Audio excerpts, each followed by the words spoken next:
Hails and well met, and welcome back to the channel. I'm your host, Nim, and today we continue Season 2 of the Shadows Fall anthology entitled Mask of God.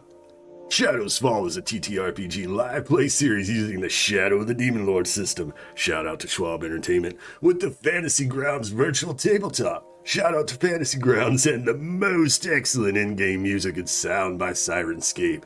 Shout out to Sirenscape. And hey, if you're watching this on YouTube, please like and subscribe and, drop a comment. I really appreciate it. Now, let me turn it over to my players to introduce themselves and who they are playing today. Please start us off, Ruby. Hi, I'm Ruby the Lazy Goblin, and I play Sticky Tinme, the Goblin Rogue. Loving to be here. Bastet, let's go. Hello, my name is Phaedridia, a fairy druid, but I am playing Bastet, a Ferren. Meow. Hello, I'm Simple. I'm simply Simple, and I'm simply here, and I'm playing GiGi, the human Spellguard. Yeah. And hello, I am Twixie Gobbo, and today I will be playing Eena, the Goblin Vampire Priest. Nice to be here. And nice to have you all. Much appreciated. Thank you so much. Okay, before we actually get into the recap and all that, let me scroll up here. Yes, Z, thanks for the resub. I know I said it, but I'm going to say it again. Raydell, you freaking mad gob, thank you for all the subs. Twixie, thank you for the subs. Frumby, welcome in, welcome in. Again, I'm so sorry I missed your question during Tears Talk. I'm such an asshole. Raydell, yes, Frumby, thank you. Quest, welcome in, Quest, thanks for stopping by. Rainer, yes, the poster, that was done by the lovely and talented Ruby the Lazy Goblin.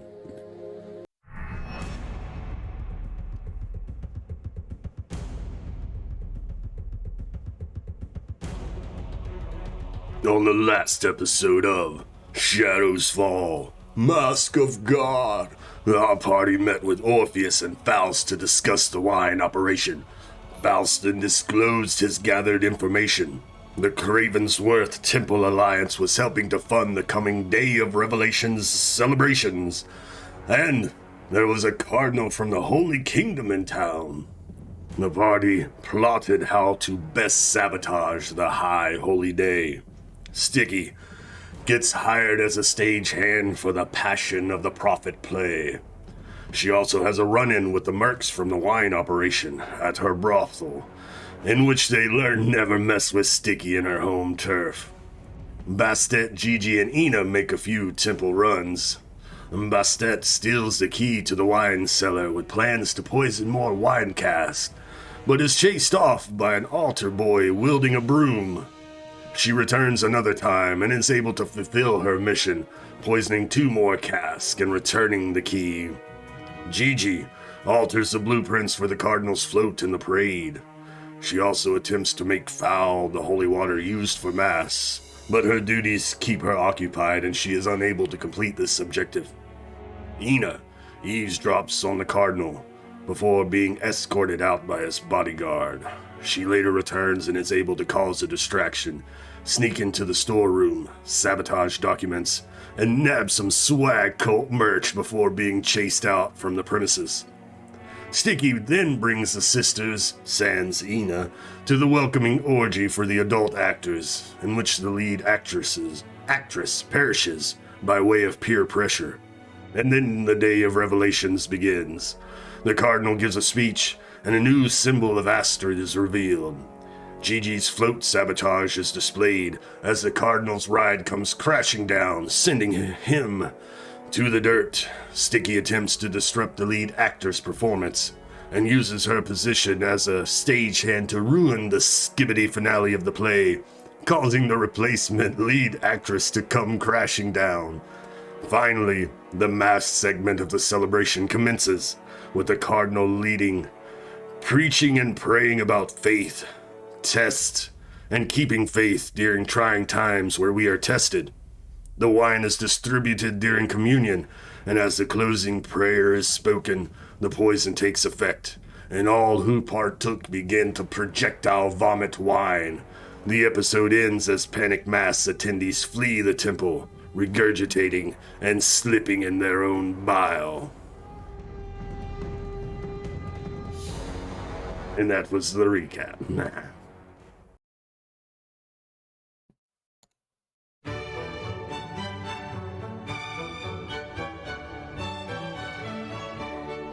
The show opens. A shutter across the floor, over coins, holy symbol, a knife, scribble effect, scene change, Sticky's room in the brothel, empty bed, scene switch to the ritual chamber, Sticky, black robed, then back to her room, in her bed, grinning and smoking. Then a close-up, grin, from a point of view, a victim's view, blood splatters Sticky's face. Quick zoom out, arms raised offering a pumping heart to a statue of Diabolus. Scene change. In a window, entering a room, then morphing into Bastet. She grabs jewelry, hears voices approaching, then quickly changes back into a cat and leaps out the window. Scene change. Bastet at mass, singing with the masses. Scene morph. Bastet, black robes, dagger, stabs down. Scene change. Men of ill intent follow Bastet into an alley, but she attacks first. Forbidden magic, then a pounce, mutilating her pursuers, ending with a meow. Scene change. GiGi, nun wardrobe, at the temple. Standing at the altar, gripping her fist, she releases holy symbol, silver, Diabolus. Scene morph, dark altar, black and white makeup. GiGi, corpse paint, bone sword swings down. Scene white, nighttime. GiGi in battle, bone armor, bone sword, 1v1 combat. GiGi stabs, changeling charges, lightning flashes, scene change. Lightning flashes, Lockhart manor. Loud screams as the camera flies through the mansion, to the stairs, to the basement. Slow descent, red flashes, the temple. Black veils, flashes, Eena stabbing, victim silenced. Flash, ballroom, Eena the focus, walking, shadows the background. Pompous nobles, judgmental glares. Eena continues, paying no mind. Flash, screams return, basement, gore, a beating heart. Eena, operating table, screams to laughter, eyes red, hungry. Flash, stitches sewn, restraints released, words echo. My daughter, maddening chuckle, focus on Eena. Fangs revealed, flash, attacks, flash. Ritual chamber, 4 sisters, black robed, daggers raised, statue of Diabolus coming alive. Grinning, they drop their daggers, so too does the title drop.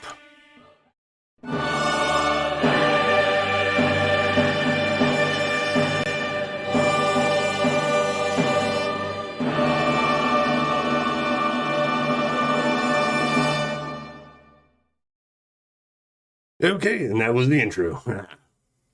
That's always so fucking good to just feel excited, just like, yes, let's Yes. go.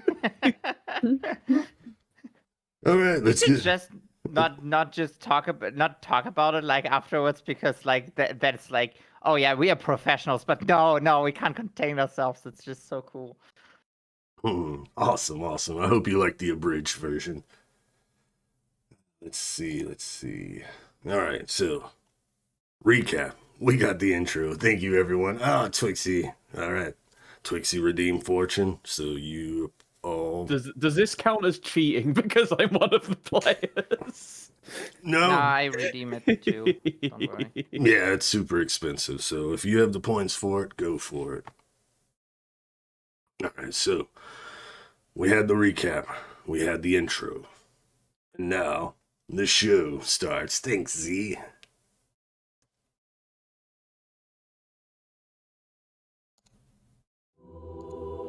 So the show starts. It's kind of like a new wave kind of thing, you know. Nobody thought about this before. Like a little text scrawl goes across the screen, but a narrator narrates as it's going on. As also in the background, There is a scene over the city of Vandebrun as the camera is flying over the city. We see a caravan being loaded up. Soldiers and guards surrounding the caravan. There are people being loaded up. We recognize the cardinal getting onto one of the wagons. We see a coffin being loaded on, and the text crawl starts, and a narrator begins. Wait, that's me. The day of revelations has come and gone, and the city is still abuzz. Cardinal Michael has demoted Father Hopelin and has placed Faust in his stead, temporarily. A full-time replacement will be appointed by the Cardinal once he reaches the Holy Kingdom and Seven Spires. Duar is left behind to watch over things, and the Cardinal leaves with his remaining guards and the troupe of the Passion of the Prophet play. One actress in a coffin, another in a full-body cast. Knights of the Grand Duke are sent to escort the caravan to ensure the Cardinal's safety, and as an apology for the unfortunate events that happened in his city during the celebration. And the camera's still looking over the wagons and stuff as everyone's loading up. We get a shot of a blonde-haired, chiseled jaw, handsome ass man we recognize as Edgar Figaro, looking longingly at the city for some reason as he steps onto a wagon. And the wagons start to pull away as the narrator continues. With the wine causing the climax of the holy fiasco, the temple was forced to cut ties with Cravensworth, as he is now under investigation for foul play. Being accused of poisoning the wine and destroying temple ledgers, he flees to his holdings in the south and leaves the cult in debt for the festivities. Our episode begins in the quarters of the Church of the Seven Flames. Father Faust.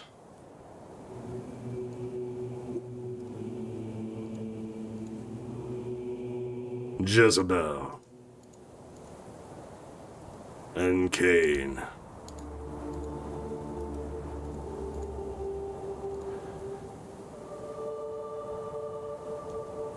Are seated at the table, joined by Sticky, Bastet, and Eena. The focus is on Faust as he speaks.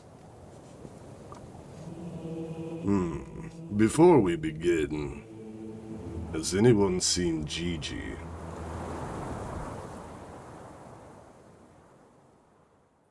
I look around oh yeah, she's missing. I do not believe that I have seen her since everything has sort of gone down. I wonder, he says as the scene changes. And the scene will change, and real quick, welcome in, Levy Lily Crown. First time chat, welcome. The scene changes. So, the scene opened up, right? You're in the recreational area of the Church of the Seven Flames. You're having a meeting with Faust and Jezebel and Cain, but GiGi is nowhere to be seen. So, where is GiGi? So the scene changes, right? After the little meeting with, or the intro to a meeting with Faust. So, for everyone in audience watching land and for the players, remember last episode where we went to an orgy, correct? Mm-hmm. Okay, and there was two failed rolls. One of them ended up with a actress dying, and one of them ended up with GiGi with just a bad hangover that had no in-game consequences, right? Right? Continue. Yeah. Wrong. The scene opens over Scholar Square, the quaint learning district of Vanderbrunn. A fountain resides in the center of the square. 4 cherubic stone figures urinating the flow of the fountain. We zoom up from the fountain to see we are at the center of 4 buildings surrounding the square courtyard. The scene switches to the back of one of the buildings. GiGi, leaning on the wall next to a door, smoking a cigarette, looking a little disheveled, a little tense. The door opens and a small man steps out. Let's share the image and get a good spot here. Oh, this gentleman, though he's not holding a teacup when he steps out. Nah. The door opens, a small man steps out. Small man, ostensibly a halfling, short blonde hair, well-groomed, parted to one side, wearing round spectacles. He's got the robes or the uniform of a university attendee. He steps out. He's holding a pouch. He looks like the opposite direction of where GiGi is standing, and then turns his head and then notices you, GiGi. Oh, here you are. I got you some more of the reagents. What are you using this stuff for, anyways, GiGi? I'm just gonna walk and just grab it out his hands and just like, don't worry about it, buddy or pal. Look, I know what you were researching before, and I don't think pixie dust is used in any of your magics. Well, you're boldly assuming it's not used in my magics. You Don't know worry. this stuff is illegal for recreational purposes?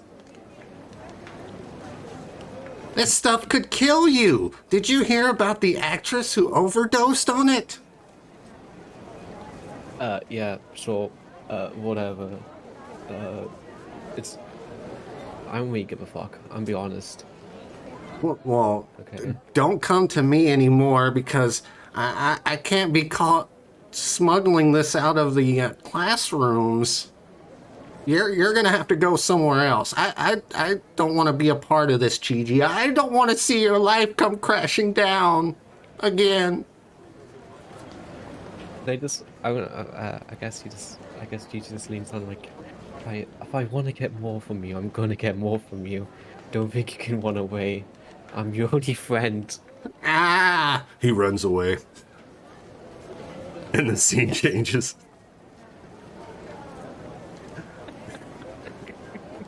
Oh my god, Mally. This is hilarious. And the scene changes back to the meeting at the table with Faust, Jezebel, and Cain. Which you already have the images pulled up, but I'm going to share them again because take that, Bastet. Okay, and the music. Where are we at? All right, and then Father Faust says what he says, and then the scene, where's GiGi? And y'all are like, I don't know. The scene changes. We get a scene of GiGi at the Scholar Square, getting some drugs from one of the students there, and then the scene switches back to the meeting with Faust. GiGi's walking through the door. Her hair's a little wired. Her eyes are a little bloodshot. She's sniffling and a little antsy, but the scene will be yours. Faust will greet you. Oh, so good of you to join us, GiGi. Took you long enough? Yeah. So yeah. Sorry, I see. Just sits down with West. Like. Yeah. Are you okay, sister? You seem a little uneasy. No, everything's fine. Don't worry about it. If you say so. Well, the reason I called this meeting today and brought Jezebel. Good to see you again, sisters. And Cain. Is because, now that I have inherited Father Hopeland's position and the temple's debt, I will be forced to be at the temple most of the time, so I do not believe we can hold many meetings here in the church for a while. But I like this place so much. Well, perfect time for a raid. Welcome in, raiders. Welcome in. Goblin for coin. Thank you. Thank you for the raid. Much appreciated. Mallingham TTRPG streamer, and I'm streaming Shadow of the Demon Lord. Okay. I know. Sticky, I know. But if we need any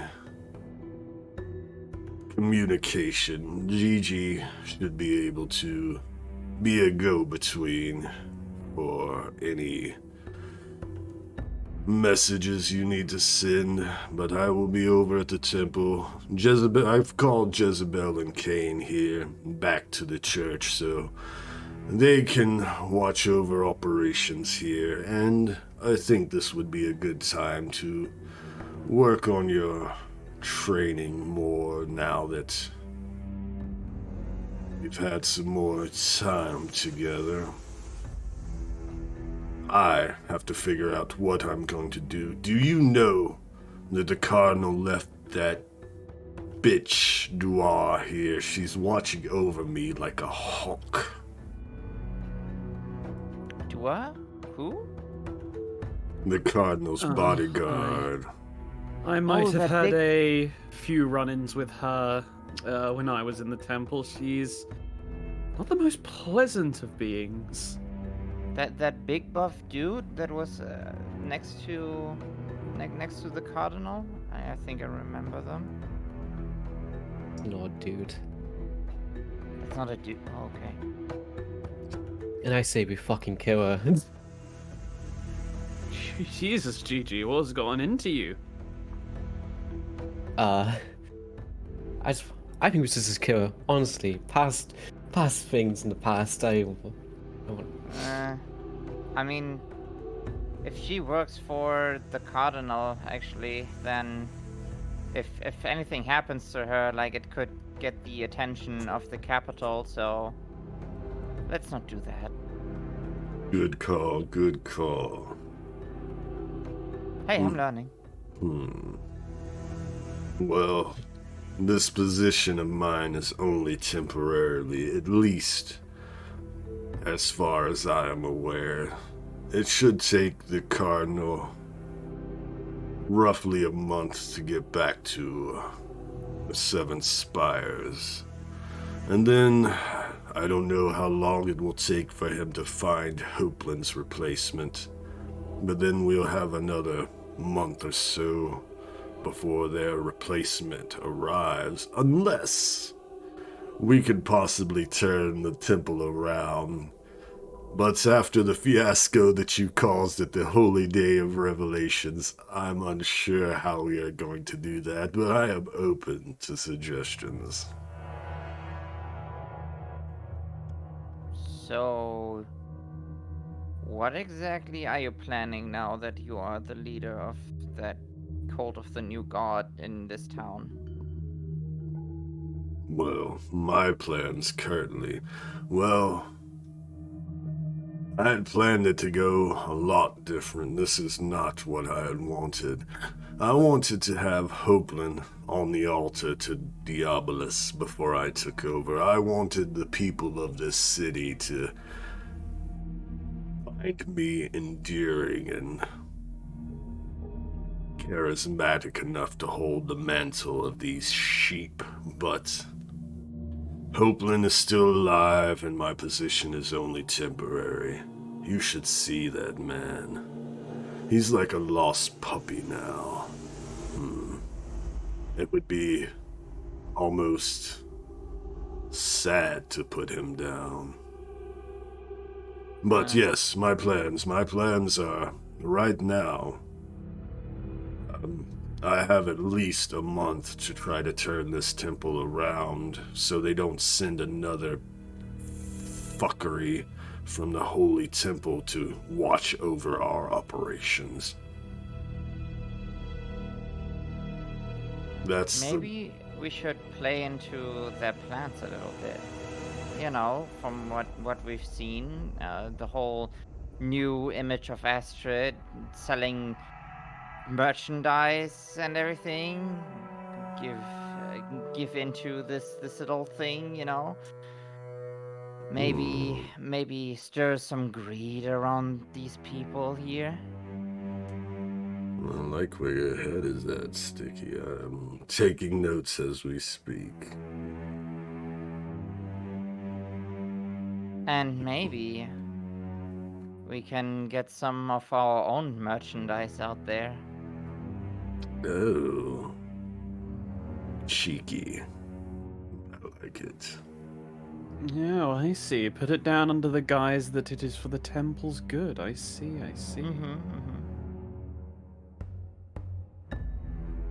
Well, we can work on that, sisters, as well, but I know, Sticky, you and, I've heard rumors you and Bastet are looking to train into, your skills, and that Kane and I would be best to help realize your abilities so we can train here. Yes, and GiGi, Eena as well. You know what? Yeah, I'm down for training. Especially the after sessions. Yes. GiGi, Eena, I know I will be stuck at the temple, and I know that you wish to pursue your faith a little stronger, but I can't think of a more fitting way to train your abilities than at the temple of the new god, praying to the devil. Yes. We will have to conduct our training at night, sisters, if you want to come to me to further your abilities, but we will plan that out for the future. As I said, this will be my last meeting here at the church for at least a month or so. As much as I love praying to these devils, I never thought we'd be seeing much more of that temple with its white walls, but you know what? If it needs to be done, it needs to be done. Well, Faust will scoot back from his chair and grab his cane. Go and change. Well, he won't change here. He will put on robes. Yes, heal. Perfect. Stretch, hydrate, posture check. He will put on a robe and a hood. Well, I must be back at the temple before Dua gets suspicious. To the warband Dragon of Dragon. Excellent name, love it. And he will exit the scene. And it is left the four of you with Cain and Jezebel. Jezebel will address you. So, when do you wish to get started? There is a lot we can do in this time. We will train for sure, but please don't forget about your other duties or other things. any plans you have for Faust and the temple, we can work on that as well. But we should get started on training soon. I mean, I still have time until my shift begins. And sure, I'm sure with Cravensworth out of the way, there's plenty more time for me on my hands. Yeah, from what I know of the nobles and your particular ancestry, Eena, I'm sure he will not be gone for long. This is only a temporary setback for him. I'm sure he's stewing and brewing vengeance. Don't worry. That's what I'm hoping for. Excellent, excellent. Well, GiGi, Eena, the day is yours. I'm sure, Eena, you wish to sleep until the night. Maybe you should do the same, GiGi, and you can, though you seem wide awake right now, GiGi. It is too early for that. But I digress. You can meet with the Father Faust in the temple tonight for your training to get started. But if Sticky and Bastet are ready, we can get our training going now. Yeah. Yes, I am ready for training. A little bit of a warm up before I get sweating in the bed. Nice, nice. Anything else before the scene changes? Not from me. Yep. We good. We good. Gucci. We Gucci. All right. So the scene changes and opens up to the training room in the Church of the Seven Flames.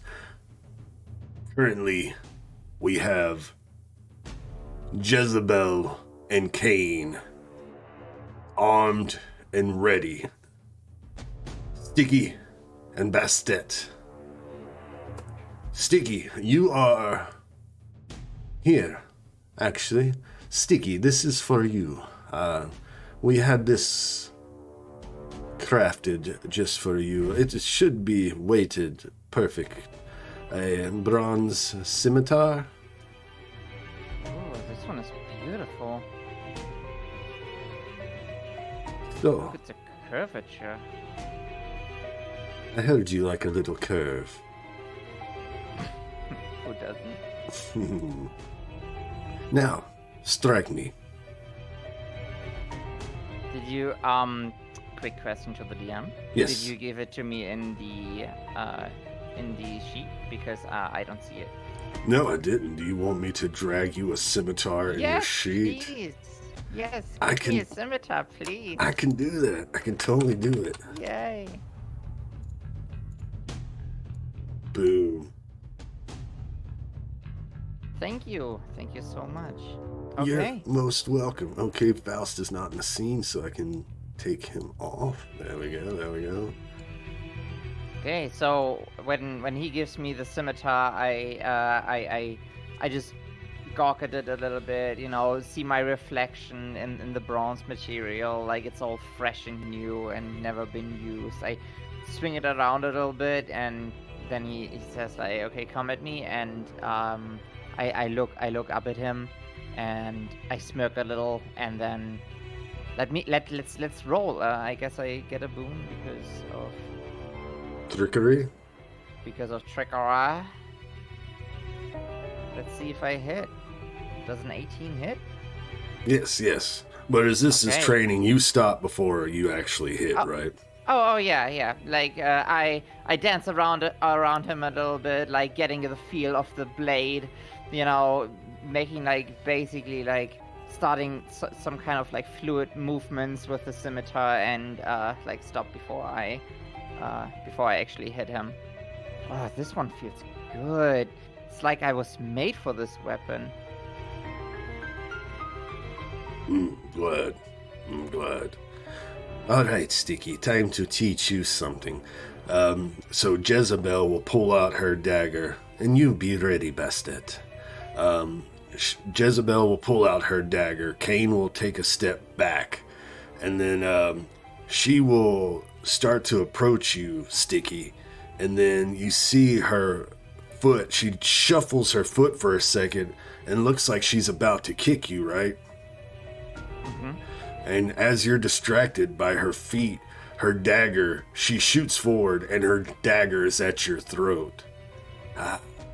This is what I like to call a feint.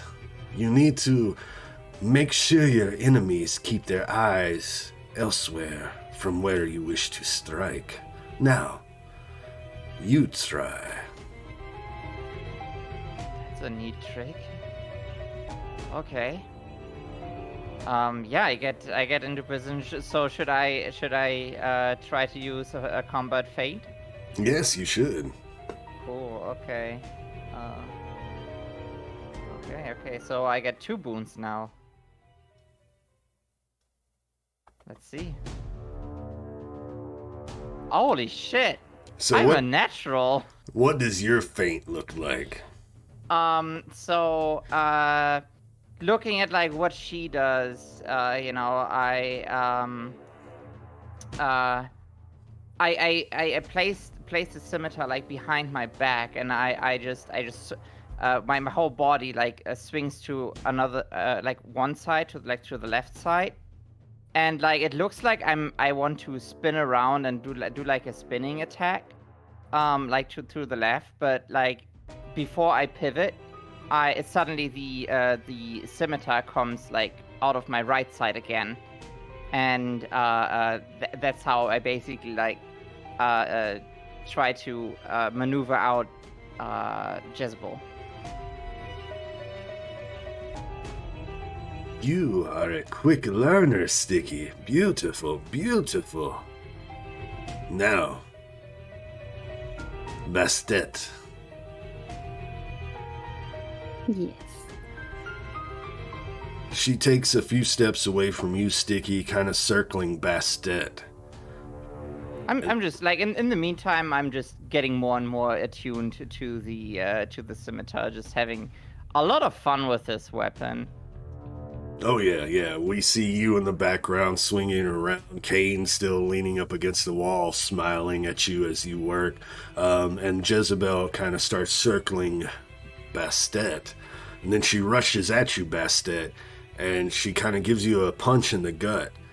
And then before you have a chance to swipe at her, she's out of your reach. So, Bastet, we need to work on your quick reflexes. Can you do that as well? Can you be in someone's range and out before they have a chance to strike at you? You try. Yes. Give me a chance, I'll show you. And so how do you perform your quick reflexes, Bastet?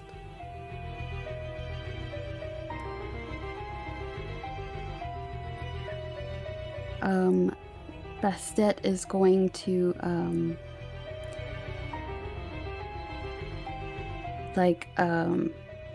move her feet like she's getting ready to pounce. And then she does like a jump and then a roll.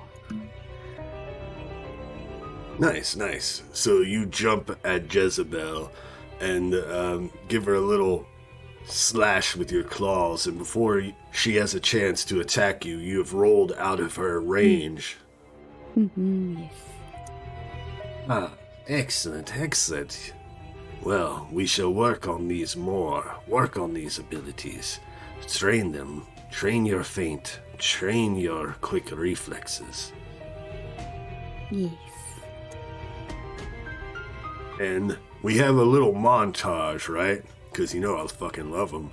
And we have training montage of Sticky learning her feint and doing different ways of feinting. We have Bastet working with Kane. She'll run up on Kane and do an attack and then try to back out in time.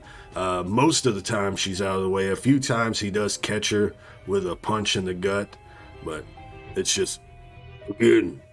And we have a little training montage of those abilities, and then the scene switches to you two again, But this time, the training area has set up where the dummies have like spring based on them. The wooden dummies, they have their wooden arms sticking out, and there's like a spring base, so they're like spinning around.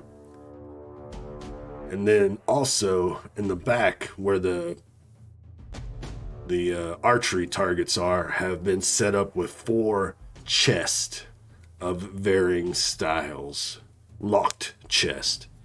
So, for you, Sticky, I need you to go through this obstacle course. Try not to get hit. We're working on your nimble defense. Okay. And please describe a scene of Sticky going through an obstacle course meant to hit her. So, I have my scimitar like, reverse grip, just so it doesn't get in the way. I kneel down a little bit and like wait for the okay to go. Like basically like I wait for the obstacle course to kind of like see, like I want to see when I can go, and then I wait for the perfect moment. And as I like time slows down a little bit, like just me like hyper focusing on what is happening in that scene, and then I start rushing through. I'm like trying to be as fast as possible, jumping between the springs and everything. Yeah. That would be me, like trying to basically jump from obstacle to obstacle. Right, and though this ability does not require you to make any kind of rolls, it's just a bonus. Go ahead and give me an agility challenge roll with, you can use trickery just to see how well. Yes. Oh, fucking A. Holy shit. You are natural, Sticky. I know. And then the scene switches focus to Bastet and Cain and Jezebel as she is done watching you, Sticky. You continue through your obstacle course a few more times in the background as we switch over to Bastet. Cain is leaning up against a pillar. He's holding an hourglass. Well, actually, it's only a minute glass. He's holding a minute glass. Jezebel will come up to you, Bastet. Get real close. Get in your face. And her hand goes down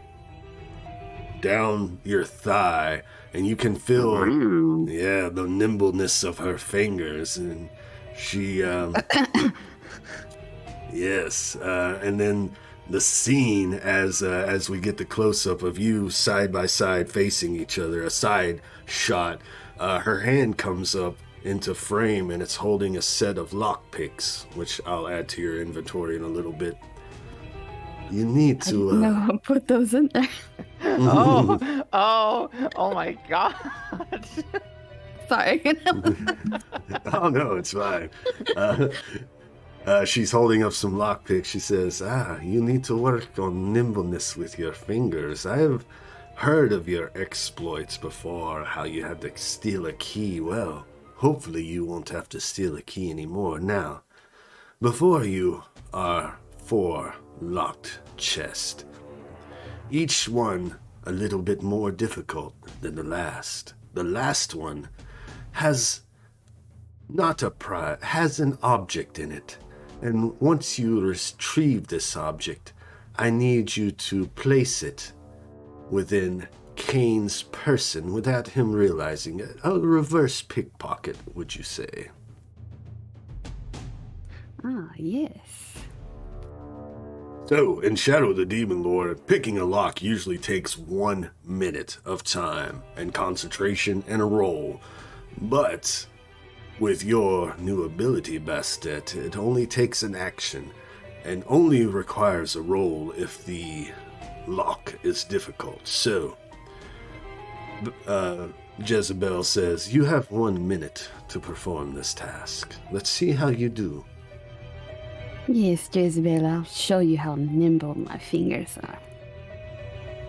And we see Kane flip over the minute glass, and the timer starts. So, first chest you're at. Bastet. Yes. No problem. Yeah, you put your lockpicks in. Quick motion, the chest is unlocked and open. Easy. Oh, very good. Well, now the next. And you go to the next one. This one's a little bit more difficult, but because of your new ability, you will get a boon on this roll. So give me an intellect challenge roll with a boon.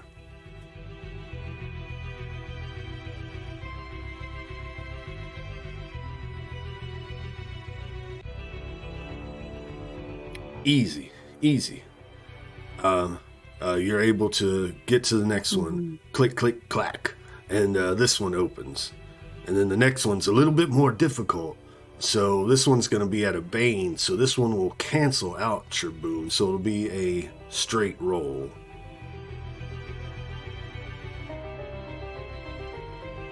Oh, no. Oh, no. And the hourglass timer runs out. Well, let's try this again. It can't be perfect like some of us, she turns over and looks towards Diggy, on the first time. But you did well. 2 chests. Easy. I mean, most people it would take the full minute just to unlock 1 chest, but you got 2 in less than a minute. Now, again. And you're able to get the first one, the second one. Let's try that third one again. With a straight roll. It's intellect, right? Yes. Okay.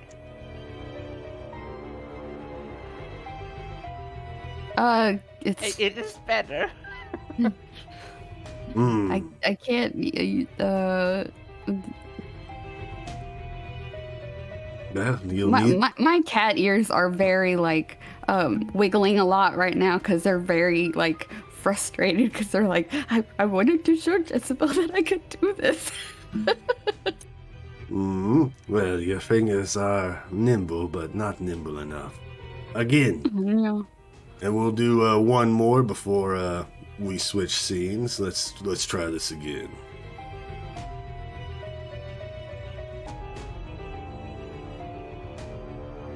There we go. Nice. Can you get the last one? This one will be at a Bane. Kane is standing there holding the minute glass. Time's running out.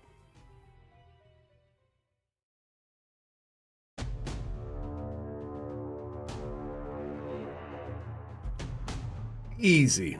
The 4th chest opens up, and inside you see a toy.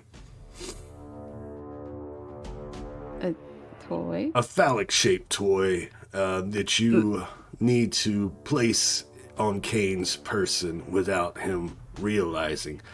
But now that you have a new ability, or you're training on a new ability, you can do it easy. Just give me an agility challenge roll to be sneaky about it without him realizing that you are done and at him. So give me an agility challenge roll.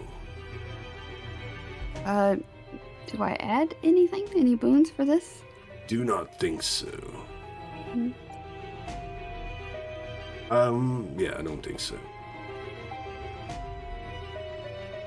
We'll see, Sticky, we'll see.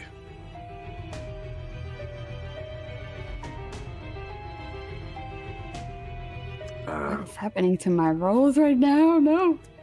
I know we're gonna have to work on that. So, you get the toy out, and you go to slide it into his pocket, and he's like, hey, better luck next time. But Jezebel starts laughing and pointing.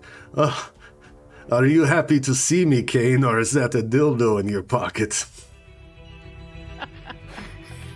Listen, Bastet is not used to messing with phallic objects, okay? He grabs it. He's like, oh, throws it on the ground. It's not your favorite toy, Sticky, but it is one of yours. From I hope you don't mind. I borrowed this, Sticky, for training. Oh shit! I wondered where that one went, and I just pick it off the ground. And then we have a scene fade out with the two of you continuing your training with Jezebel and Cain, doing the feints, doing the quick reflexes, the lock picking, the nimble defense, the pickpocketing or reverse pickpocketing. We fade out on that scene. And then the scene changes. Nighttime. Over the temple. The camera pans down the temple at night. We have a scene switched to within the temple, within Hopeland's office. But Hopeland is not at the desk. It is Father Faust filling out some forms. As the door opens, GiGi and Eena enter into the room. Sisters, let me get my portrait out. I so much prefer this place at night, or rather than that horrendous glaring light just looking down into it constantly. So, sisters, are you ready to, are you okay, GiGi? Yeah. I swear Gigi's been wide awake all day. Don't know what's gotten into her. Oh. That's not what we're here for. You need to look into that, GiGi. But we're here to reaffirm your faith in Diabolus and practice your talents. I have set up an area in the basement near the wine cellar, but we have to be on our guard because Dwa walks the halls. Okay. And the scene changes to the cellar of the temple. Eena and GiGi. GiGi, you have your silver necklace of Diabolus. Eena, you have one as well for your magics. So, this symbol here, this symbol has power, my sisters. It cannot be shown to these sheep around here. They do not understand, but as you wield this icon of faith, those who bear witness not handle our Dark Lord's presence. So, Sister GiGi, what kind of magics are you wishing to learn from our Dark Lord?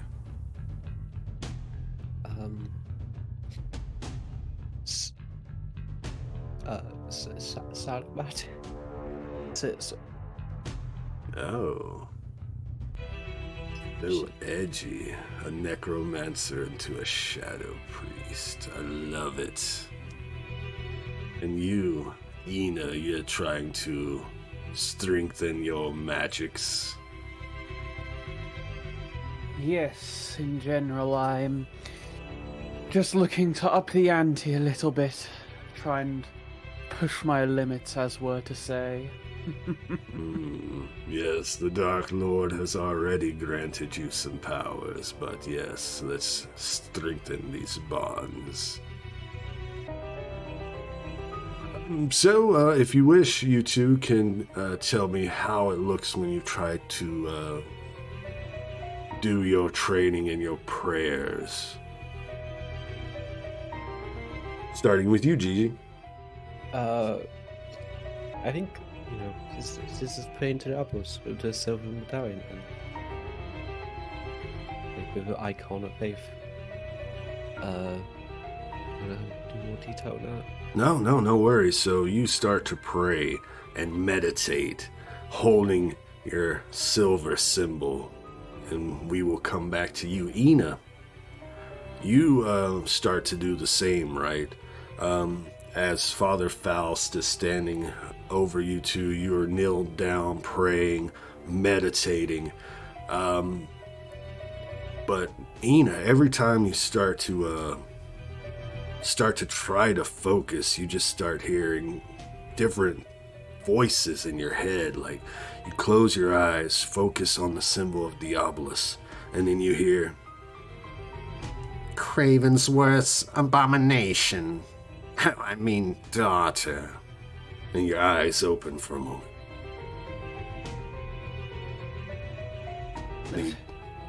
What was... Anyway. I go back to trying again. Focus and close your eyes.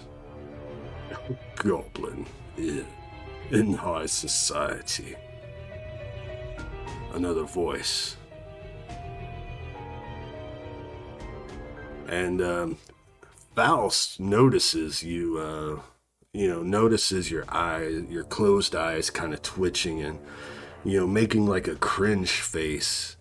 And then you hear him address you, say, Eena. And as you look up to him, he says, "Why are you even here? You don't belong here." And then you look up to him again, like the shot changes for a second, and you look up to him again, and he's like, "Is everything okay, Eena?" What did you just say to me? I asked if everything was okay. But both sounded like what he said. You don't know which one he said, but he's saying he asked if everything's okay. Just shut up. Just, I've got this.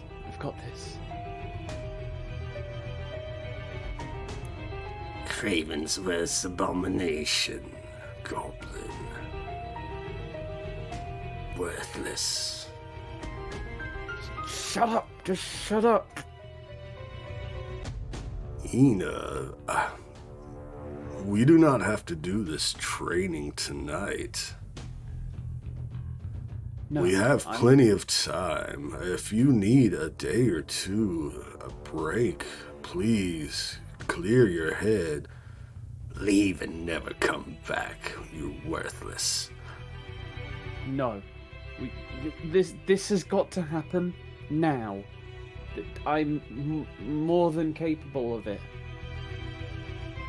And for any browncoats out there, this is reminiscence of episode 14 of Firefly, Objects in Space, where River's going through the ship and she's hearing people saying bad stuff about her, but they're not really saying bad stuff, they're saying normal stuff. And that's what we get with Eena. She keeps hearing Faust and looking up, and we have a view of Faust, like, looking at her in disgust. But then... I'm sorry, kids. But then she looks up at him again, but he's got a normal expression, an expression of concern. But Eena, you can't tell which one is actually him. For the time being, I'm just going to try to ignore Faust's guidance as much as I can, just for the sake of my own confusion.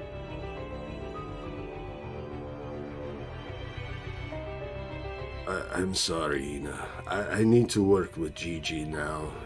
You need a day, please. Take a day or two. Go visit your father and come back. Leave and never return. You are not worthy of Diabolus's blessings. You're merely a goblin. I get a little bit angry as I sort of like storm out of the room almost. Just sort of my mind racked, no idea what's real and what's not as I decide to head home for the night.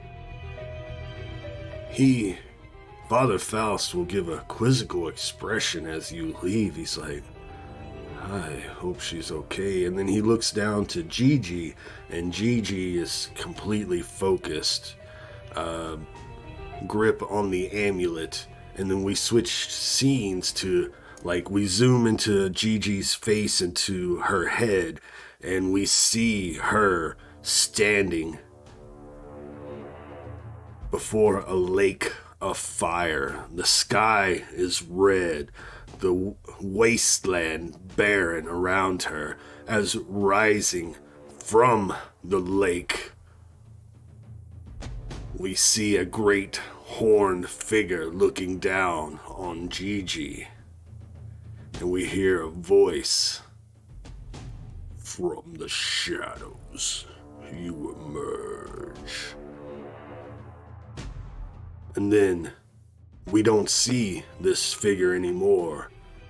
And then the shot changes to a front view of GiGi, as from behind we hear, and with darkness you shall purge. And then GiGi turns, but no one's there. And then a voice in your ear, GiGi. But now, hide you. And you open your eyes, and we hear booted footsteps coming towards the room.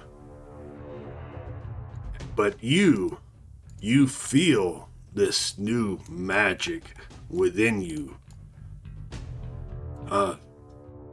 GiGi, I think Dua approaches. He's looking back and forth. You see GiGi in the corner of the room. There's a nice section of shadow that just covers the room, and you feel drawn to it. You feel your new magic ready to be cast. You hear the words of Diabolus in your head. Shadows hide you. What do you wish to do? I cast. Wait, can I cast the spell? Yes, you can. Yes, I cast Darkland's Vehement? I'm so bad. Yes. And what does it look like when you cast this spell? When you say your prayer to Diabolus, how does it look? So GiGi just, holding her medallion, the Diabolus medallion, just like praying to Diabolus, shadow magic, Darkland's environment, and like shadows, like how I imagine like shadows kind of like become a liquid and like go onto her, and she just like and her body's like obscured with shadows. Like, I hope that makes sense. Yeah. Shadows become liquid, coming onto her, like obscuring her, and she kind of just like sifts to the corner where it's like shadows, and blends in. Blend in. It looks like we see the scene. It looks like the shadows as you walk over to that corner. Looks like a dripping and all over you. The shadows, kind of like a ink pouring over you as it envelops you, and you step into the shadows. Drip, drip, drop, and it's like you disappear. And then the door opens, and we see Father Faust has moved over to the, remember this was the wine cellar. All the barrels are gone, but I did say there was like shelves of like wine bottles and such. So he's over at the wine bottles now, and his black robe that he had on, he kind of threw it off and hid it in the shadows with you, GiGi, and now he's in his priestly robe. Thank you for gifting Dragon of Dragons a subscription, much appreciated. And the door opens and Dua steps in. I heard voices in here. Yes. It was just me. I'm taking account of what we have in our wine cellars. I hope all this stuff is good. Maybe we can make some profit off of it. She steps in, looks around the room. sees the shadows in the corner, but does not see GiGi standing there.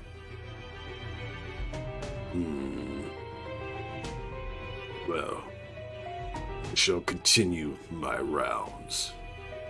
She turns on a dime, steps out, slams the door shut, and we hear her booted foot stomp away as the shadows begin to melt off of you, GiGi. You come back into frame. I see. The Dark Lord has gifted you with the shadows. So it seems.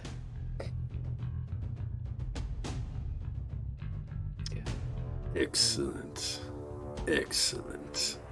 And the scene will change.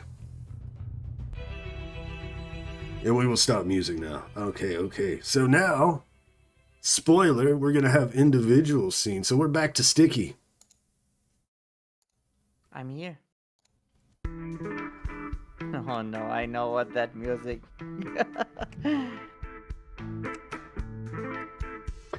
So Sticky, it's the next day. You did some training, or it's been a few days. We'll say it's been a few days, right? A few days. How early do you wake up?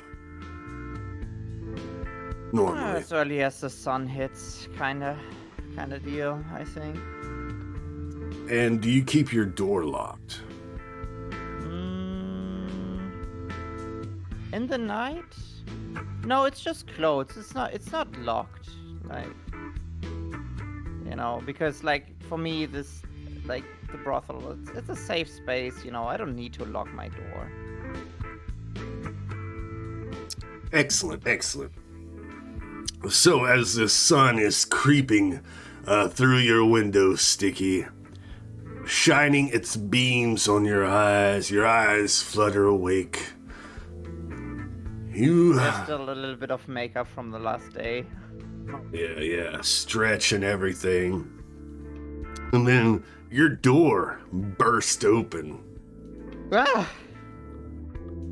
And a blonde-haired gentleman stomps in.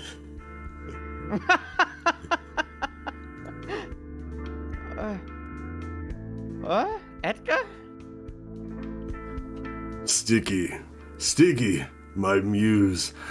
There you are. I couldn't leave you, no. I couldn't stop thinking about you, Sticky. Oh, yeah, me too, Edgar.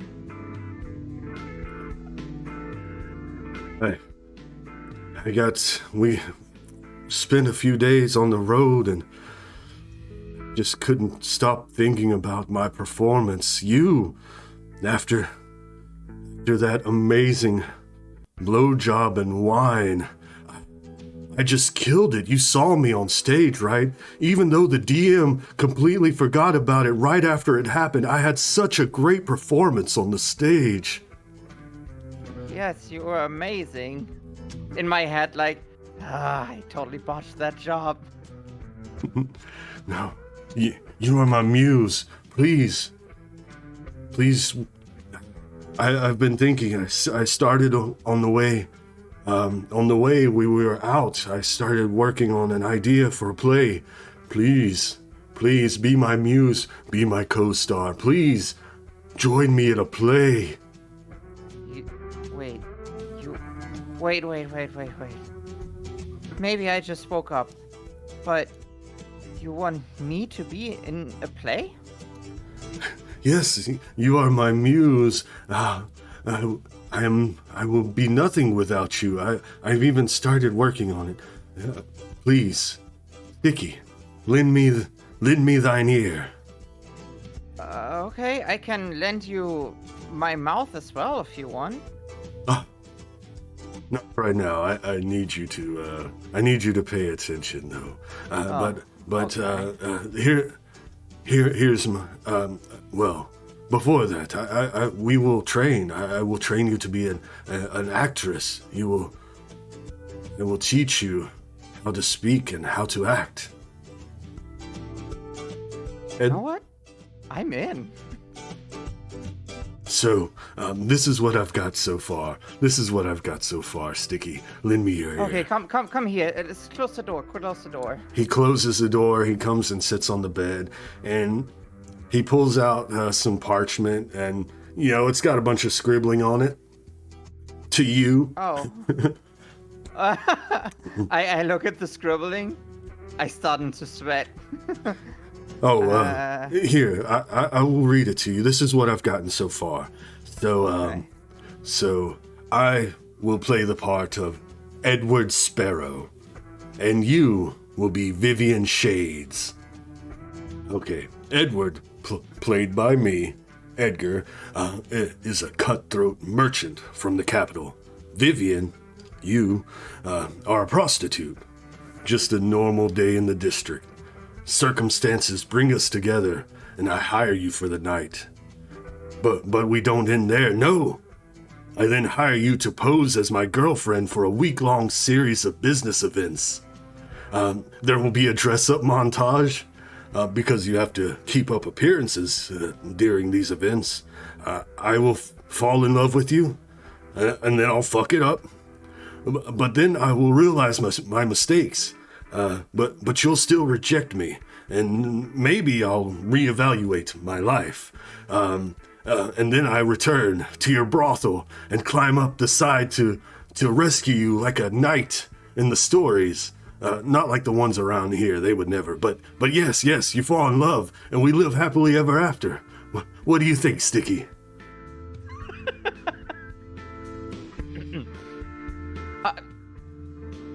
Sounds like a solid script. Oh, I definitely need to work over it. But the working title is Pretty Goblin. Okay, yeah, we can work with that. Sure, yeah. I even started writing a little jingle. Pretty Goblin, walking down the street. Pretty Goblin, they kind of like to meet. What do you think? I think it's great. So do I, and it's all because of you, Sticky, all because of you. Okay, when do we start? Let's start right now. And the scene will change as you begin to start reading lines, though he has to read the lines to you first so you can memorize them. Yes. Beautiful. And then the scene switching. Oh, fuck, I love that. I assume this is my charisma training for my expert pass. It is. This is so cool. All right, so where did I put the next song? I knew I had it here somewhere. Okay, so we switch scenes to Bastet and Jezebel.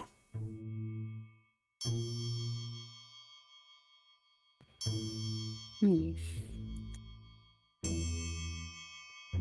So, now, let me share Jezebel instead of having the beautiful image of Edgar up there. So good. But we have Jezebel. You.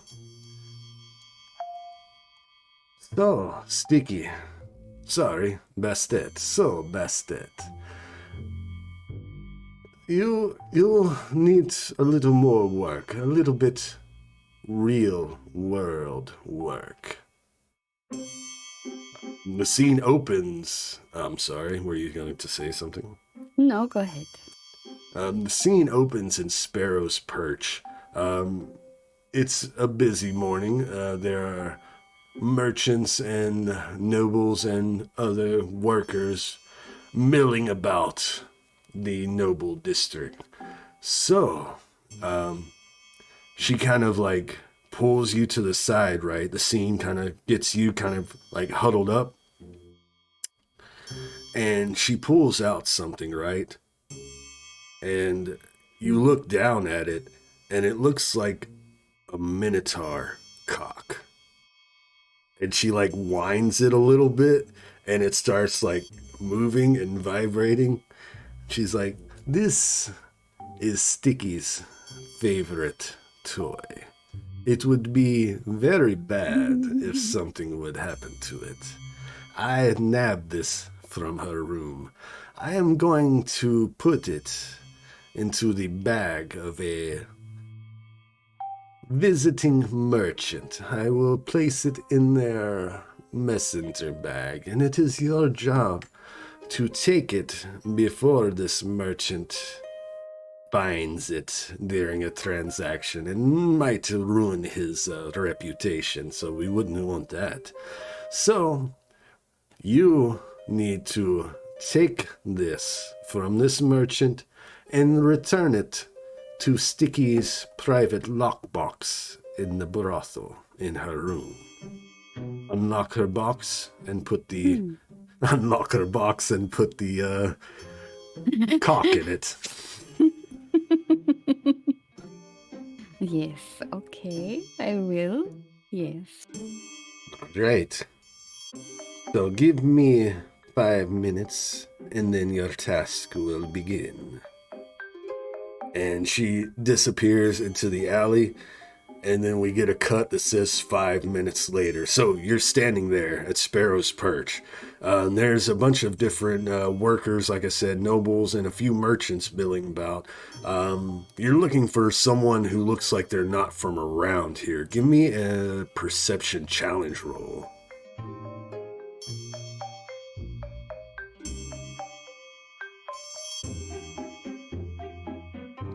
Oh, beautiful, beautiful. There is one individual who has like a Fu Manchu mustache and beard, long beard, wearing a like tall green and gold hat. Their robes are green and gold, and he has a messenger bag.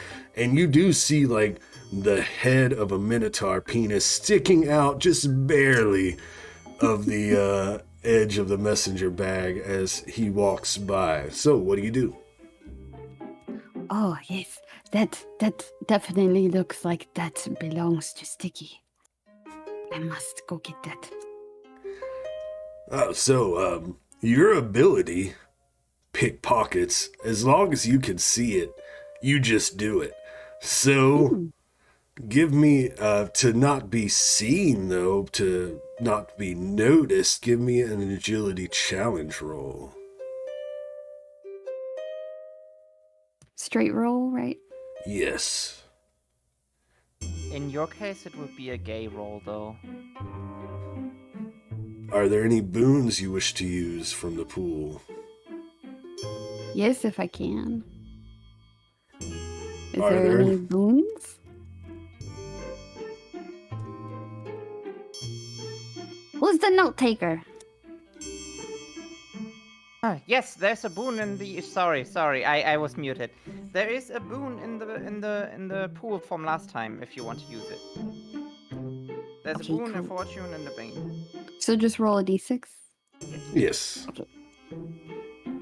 Which all you needed was a 1, so perfect. So Alright! that turns it into a success. As you, please describe how you nab this minotaur dildo. I feel like the best thing to do is to just kind of mingling with the crowd, like I'm just walking, and then I get, I'll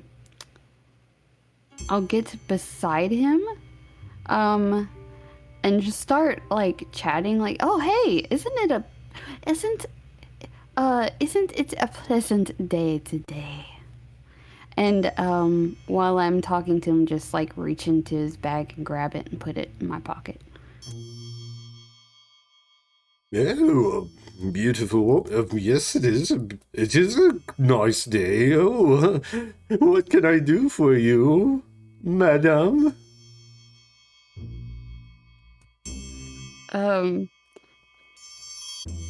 She's okay. She's not used to talking like this to but yes, I just you caught my eye. I just had to say hello. You're very handsome. Oh my, I think I like it in this city. Please, I am a merchant from the east. Would you like to purchase something? Let me open my bag and see if I have any little knickknacks that you might like. Oh, no, that's all right. I am kind of in a hurry, but I had to say hello. Where is your, where is your shop? I mean, where can I find you? Oh, I'm currently staying at the place that Sticky named the other episode that I forgot, but that's where I'm staying. Okay, You mean yes. the sparrow, the singing sparrow? The singing sparrow, that's the one. Okay, yes, I will find you there. Don't you worry. You cute thing, you. Oh my.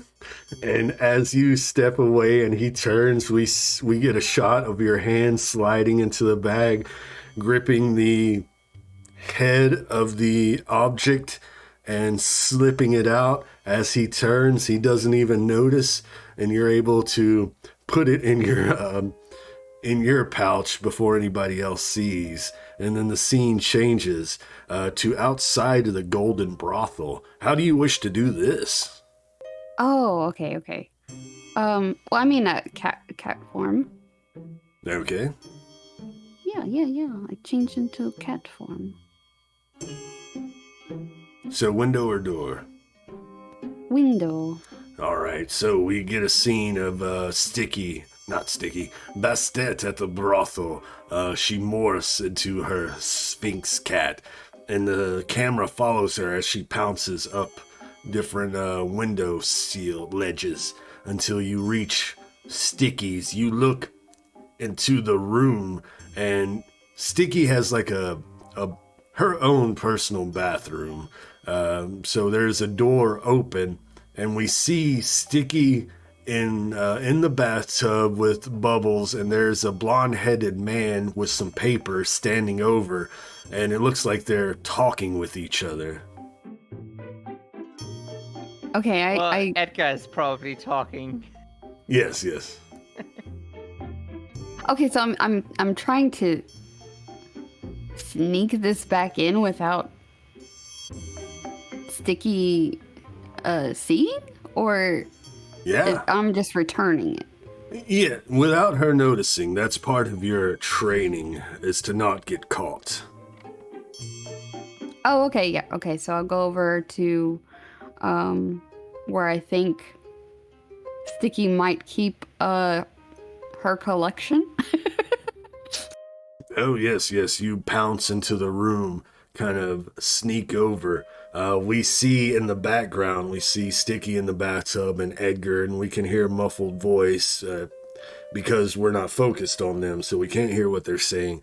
But you see her wall of toys lined up, and then there's like a long, semi-thin box with a lock on it that says Brutus on the front.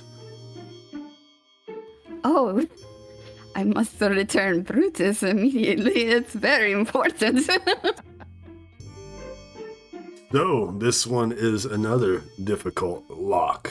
So, not a Bane difficult, but you have to roll for it, and you will get the boon for lock picking, for open locks, your open lock ability. So it'll be an intellect challenge roll with one boon.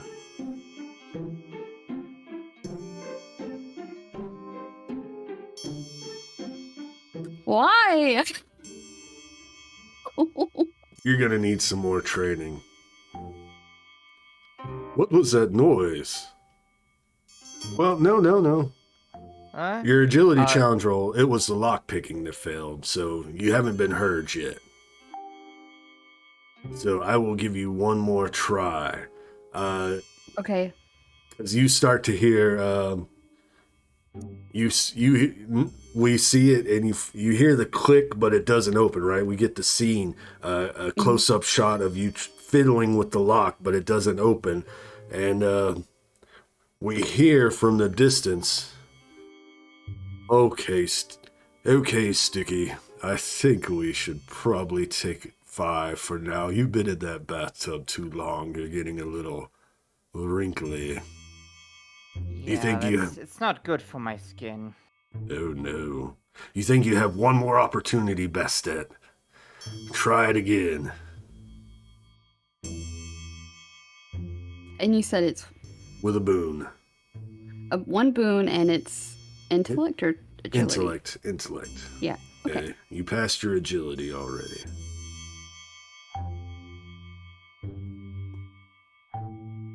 There we go. There we go. So, we hear the voices, right? And then we focus on Bastet's face, the camera does. You're starting to sweat. You're like, oh shit. But you're able to get it. And then we hear a voice, nimble fingers. And you're like, oh yes, nimble fingers. And we hear the click, and you place Brutus back in his resting spot. Close the lock. Back into Sphinx cat form as you hop onto the windowsill and hop out of frame. Sticky exits the bathroom door with a towel on her head, but nowhere else.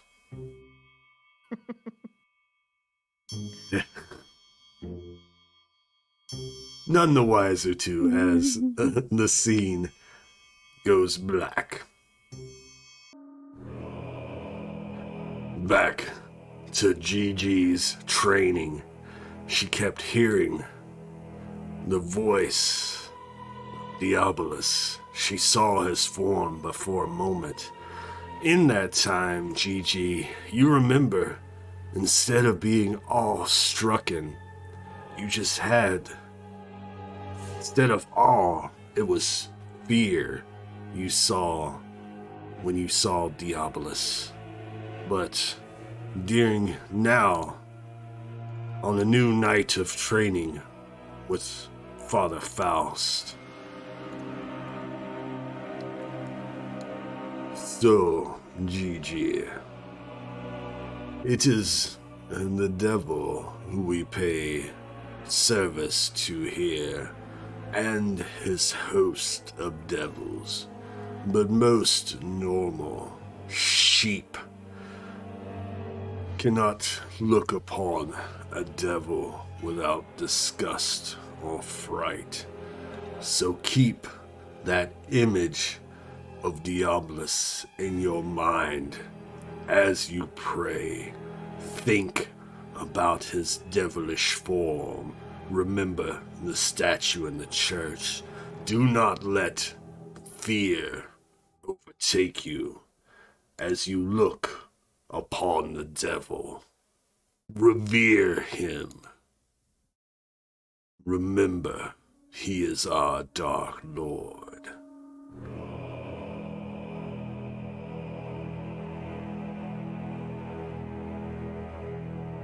And as you pray, GiGi, the image of Diabolus returns to you. Look upon me. I look upon.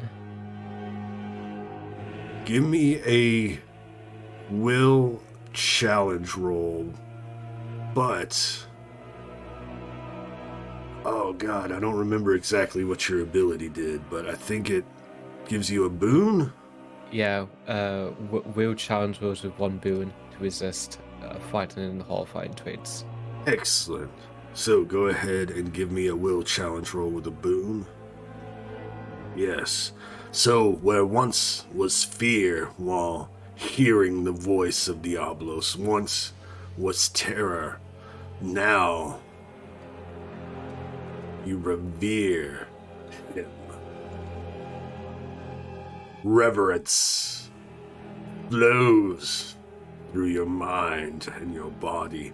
His image is not that frightens you. No. As you pray, you hear him. You are worthy. And then the scene will switch. And after we hear Diabolus say, "You are worthy," we see Eena. And we hear, "You are not worthy." Where are you, Eena? Where have you gone? Now that these voices are freaking just maddening your mind frame, and you feel rejected from Diabolus. Where are you? What are you trying to do? At the moment, I'm sort of running home towards Orpheus's manor as fast as I can, almost to try and outrun the voices. And the voices are constant. No matter how far you run, you just hear these voices.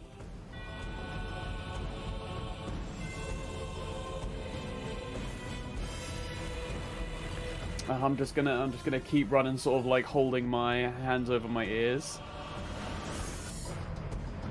You run, holding your hands over you're running through the streets of Vanderbrunn. You smack into a guard. What's all this then? Just go away. Just. You seem like you in some trouble there, Goblin. What you been up to, Goblin? None of your bloody business. Just continue. Just continue on your way, you fucking oaf. Now that's no way to talk to a guard. What are you running from? Eena, you feel your hand reaching towards your symbol, Diabolus. You feel like an urge. This man, he says, he keeps going, where'd you come from, Goblin? You're not worth anything. It seems like you are in some kind of trouble here. You are nothing but trouble to everyone you know. I lift my left hand up and I'm grasping at the clothes that are where my symbol would be. So I've sort of hidden down it to make sure that nobody could see. So I'm just getting more and more furious at this guard. And as you grip that, you start feeling your magic. You start feeling a spell. You can't tell which spell. It's just something's calling to you. You're cast a spell. Magic.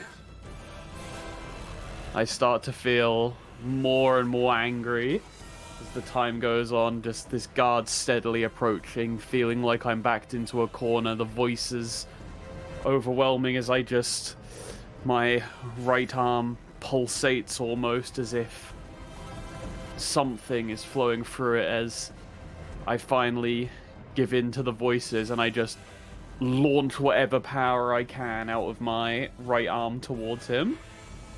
Oh yeah, you're gripping your clothes. You go to cast some kind of magic. He reaches and grabs your wrist. You're coming with me. And as he grabs your wrist, the voices all once in your head, we have a scene in your head where a bunch of just goblin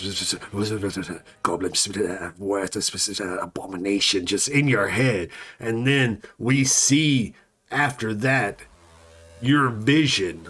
What does the world look like to you currently as all these voices started chattering and then go silent for a moment? What does the world look like to you? The world currently is just through one lens I can see the world as it was, but through the other I see colors, vague images and outlines of what would be there, and sort of almost like lightning just sparking from every like corner of my vision. And as that happens, we see like a swirl around your feet, like tendrils of colors kind of just writhing out from the swirl around your feet. We see like your veins start lighting up in a rainbow color. Your eye, one of your eyes, your right eye, just starts to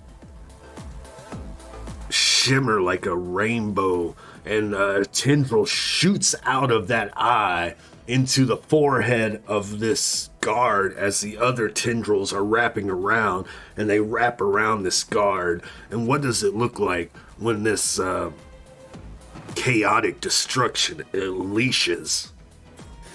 As he's standing a little bit too close, it almost just looks like controlled lightning sort of like flying out from my being towards him, just shocking him, almost like singeing his flesh and reducing him slightly to ash as parts of his body fall off and look like they almost decay within like just mere seconds. And as this guard begins to decay in seconds and the tendrils start to subside down back into the swirl below you, your eye starts to still shimmer, and the guard drops in front of you, and we end the scene with a shot of your face, a wicked grin, and then we go to commercial break. Alright, so we had like a little training montage and stuff, so we're going to also talk about our expert paths for the audience as well, so they learn a bit more. But first, so we had all that shit in the show. There's also going to be like more time of shit you were doing that wasn't training that might not be in the show, or could be, depending. So was there anything else you wanted to do during this training time that we just went through, starting with you, Sticky? I want to follow my work. I want to have some private lessons with Edgar, of course. So yeah, like just having fun, as Sticky. Yeah. Just making sure there wasn't like anything, just double checking. You, Bastet?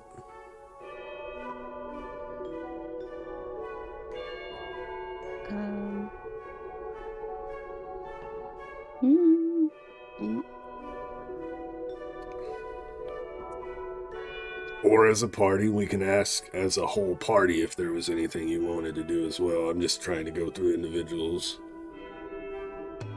But if there's Not nothing particularly on my mind. Yeah, you, GiGi? Drugs. Drugs, okay. I guess I can go check out that merchant that I ran into. Okay, yeah, sure. It might not be a scene in the show, but yeah, we can have that scene as well. I just want to go snooping. I can't help myself. Oh, yeah. Especially since we can assume you're going to go rob them and, make some money and feed your family.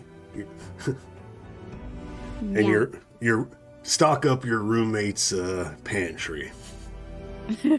Yes. And GiGi, you're going to do drugs, anything as a party? No. Other than just sort of give in to the voices a little bit and stumble my way around Vanderbrunn for a little bit. Not particularly. GiGi, you want to do drugs. You're still going to try to coerce your school friend, which we didn't actually learn his name, but you're going to coerce him to get you more pixie dust? Or are you going to try to go hit the streets? I keep going to him. Keep threatening him to get me the stuff. Well, let's instead of worrying about having a scene with the two of you, go ahead and roll me I believe it is a will to. I think you can use your strength too. You can either use your strength or your will for a intimidate check. So I get a boon from how I look, but okay. Yeah, you can ask. Also, You can never ask mind. for a boon. Like, you can sell me on a boon, you know? And think about that too, party. Sell me on boons and banes anytime. You can try to persuade me to add a boon. But yeah, your threatening position, the way you look, yeah, I mean, I'll give you a boon for that.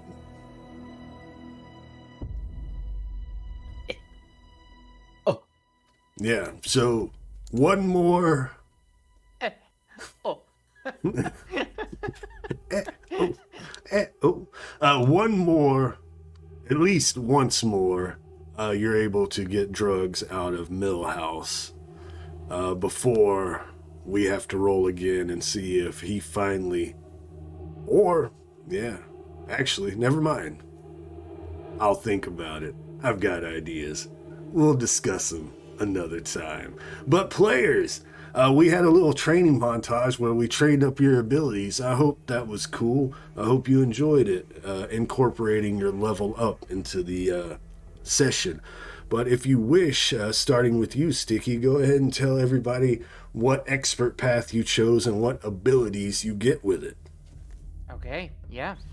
So getting a little bit technical here. Mm-hmm. I started out now as a swashbuckler, and the reason I chose that is because it is basically, it has sticky written all over it. Because what do I get? I do get a bonus to my charisma. So like when I do like do a challenge roll to persuade someone, I get a boon for that. Then I get a combat feint, which you have seen like in the sequence, which allows me to add my triggered reaction to add another boon, and when the other party is trying to attack me, they get a bane. So that's pretty cool. So like playing into this whole like nimble goblin, rogue, kind of smooth talking, like sticky. And then I also get like nimble defense, which is basically when I wear soft leather or like light leather armor or something, or like no armor, I get another point in defense. So like my defense is also pretty good. So yeah, that's like the whole swashbuckler. It's like the perfect class for sticky. Bastet. Please tell us what path you chose and what abilities you got along with it, and a little bit kind of why you chose it. Oh, okay. So, I actually went with Thief. It just like I had another idea when I originally created Bastet, but it just felt right with the way that I've been playing. I had to. It was just like something where I was like, I have to be a thief. I just have to. So yeah. Which is the thievery talents of open locks and pickpockets is what I grabbed. And you also get quick reflexes, which is kind of like cunning action in 5th edition. She can use a triggered action to retreat or hide on her turn. So yeah. GiGi, what path did you take? I chose cleric, just plain old cleric. And I picked my magic tradition as shadow magic. Some cool. And I chose it because I didn't know what to pick, and I saw it, and I was like, yeah, it fits the vibe. And also, I kind of hinted of having an icon of faith in the intro, so I was like, it fits. Totally meant to happen. Yeah, totally. I'm smart. Planned it, yes. So fucking edgy, fucking warrior, necromancer, cleric of Diabolus. Shadow cleric of Diabolus. Fucking love it. Tell us about the abilities that you got. Conviction and Icon of Faith, I believe. Yeah, conviction allows me to have one boon when it comes to resistant effects such as frightening and horrifying traits, and that's only for will challenges. And I have Icon of Faith, which allows me to use one boon on attack rolls with my Icon of Faith. Right, and creatures roll to resist attacks make the challenge roll with one bane. Yeah, so as long as GiGi has her necklace of Diabolus in vision of everybody, she gets boons on attacks and banes, and the creatures get banes on her, so that's pretty fucking cool. Yeah. Was that it? Yeah, that's it. Okay, and Eena, tell us about your path. So, I came to this deliberation whilst actually looking through material for my own game, as I was like just looking for all the things, and two choices came to my mind, but one of them, after sort of giving it a read through and thinking of Eena and looking at my stats, I decided to maybe go a little bit out of the way of how I was originally intending to build her, and I went with Worldbreaker. Tell us a little bit about a Worldbreaker. So, basically, a Worldbreaker is somebody who, for one reason or another, basically gets led towards the path of chaos magic, whether this be say an incantation gone wrong, some attempt at your own training, or as we did with Nim, voices in my head and other sorts of things. So, basically a Worldbreaker uses insanity, and they go very well with chaos and destruction magics. That is so fucking cool.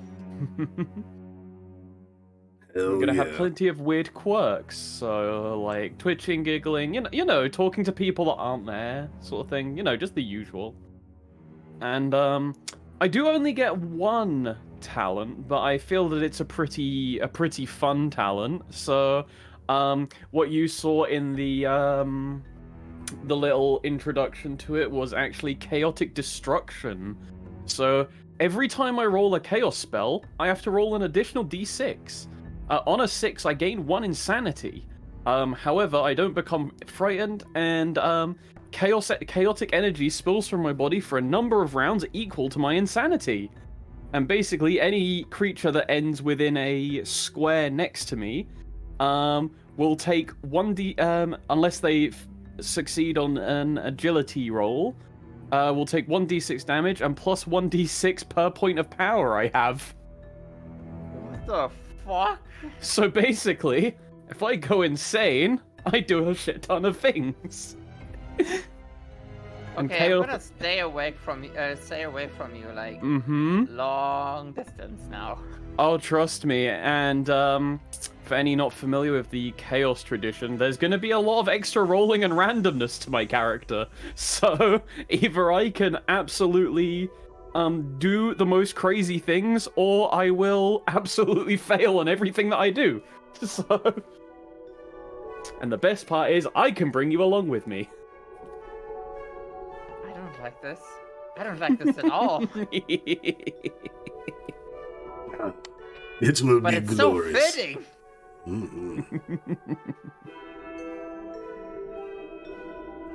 Excellent. Ah, beautiful. Love it, love it. Can't wait to see where we go in our story, but training's not over yet. You all are back meeting with Jezebel and Cain. So, my sisters, You have done a lot in these weeks that have passed during your training, even though it only felt like an hour. But Time flies when you have fun. I know. I look forward to seeing this pretty goblin play. But, Me too. but, as I said, your training is not quite over. You have learned your skills, yes, but it has been a while since you've had some practical use in combat, where you can test all of your skills, the ones you've gained now and your past ones. Sure, you've had a fight, I've heard, with a spawn of Cravensworth and had a little brawl with a few mercenaries that you had to escape from, but real mortal combat, life or death. We're not talking about us. It's time you fight something real. And I have the perfect thing for you. So, I kept an eye on the missive boards for the week, and it seems like something interesting came in, something very dangerous. It appears that spottings of ogres in the area. Ogres only want one thing: to feast. Yes, and they are devouring things in their path, so the farmstead who issued this missive to Vendelbrunn should be the place you travel to start your investigation of the ogres and bring back their heads to prove that you have what it takes to continue your path. It's just so heavy though. Can't we get something else? Was that sticky? I thought you would like the prospect of, big hulking beasts like that. That's beside the point. But yes. I don't know, I've never seen an ogre before, I think. Well, I want you to be at your prime, at your best for this training, because it is life or death, so be prepared. And for that, Sister GiGi, waiting for you in the wagon, yes, that will take you to the farmstead. I paid off a few guards this morning. There were a few thieves set to be hanged. Their bodies are now waiting for you in the wagon, should you wish to use your necromantic powers to aid you in this trial. I just nod. So, any preparation you wish to do before you set out? What can we learn about our enemies before we head out? Trolls, was it? Ogres. Like I Ogres. said, they're Yes. driven by one thing: hunger. They will feast on anything living. They're large creatures. Well, I I can relate to being driven by one thing. Excuse me. I'm pretty sure we were supposed to be given stuff like a while back ago. Faust said something about leather armor to my sisters. They should already have it on, right? Right? You all have your leather, Yeah, soft yeah. leather. And I was promised a cool sword. Yes, you should have Wink, wink. Yes, you should have been granted your bone sword. Would you like me to add a sword to your... Yes, please. I'm And- so sorry. No, it's okay. And I need to add lockpicks to Bastet whenever I remember. Please, Smelly. Ooh, there. Pointy fingers, please can I have my sword? Yes, it is in your inventory. It just says sword, but it's a bone sword. So if you ever happen to roll 0 or less, it's gonna break. But small chance. Hold on, why do you need... You can have, like, an actual steel sword. Why do you keep up with bone? The aesthetic. Oh. Okay, Aesthetics. that makes sense. Yeah, I get you. And maybe she's conscious because, you know, devils hate Iron. You two hate Iron. She's being a team player here. Okay. You know what they say, a bone appreciate sword it. is more metal than metal. It is. It's very metal. True. And that's why Kane uses bronze axes as well. Sweet. So yeah, any preparation or anything? I mean, I have my new scimitar. Do you think we can get something like, I don't know, some kind of potions or anything that could help us? Let me check our stores. We have 3 potions of healing available. How much? No. We do not charge here. You earned it. Okay, yeah. Who Definitely wishes take one. Who wishes to carry the potions of healing? We can all have one. Well, 3 of us. I never understood these potions of healing. Like, what do? They just taste a little bit funny and that's all. Trust me, I had worse. Oh yeah, Eena can't even use one, so... Yeah. So like, everyone who's not a vampire can have one. Oh my gosh. That's speciest. Oh, Eena, do you have no, Eena? What? Sticky, do you have a problem with me? We can take this outside if you want. I don't have a problem with you. I appreciate you being all here and stuff, you know. You're a valued asset to our little church. Oh, don't worry. I'll show you how much of an asset I can be to you. I'm getting mixed signals. Do you want to visit me? What? No. What? These lewd-minded goblins. Yeah, sorry. I'm a little bit hot-blooded. Not like you. Check it and see. I can check for you if you'd like. Oh, what do you mean? I mean, that neck of yours looks very pretty. Oh, does it now? You know, Anyway. Usually I do the nibbling, but okay. Anyway, let's get going. I'm tired of this. Yeah, me too. Let's kill some ogres. Ogre battle. To the Black Queen, Super Nintendo, 19 something probably.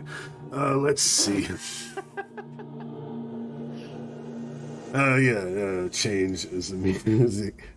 It's gonna be all ogre now. It's gonna be all ogre for you all. Somebody was a toss. Excellent. So we just have a scene change, right? We don't have time for all that silly. Do we? We don't? I mean, we do. We always have time for a montage.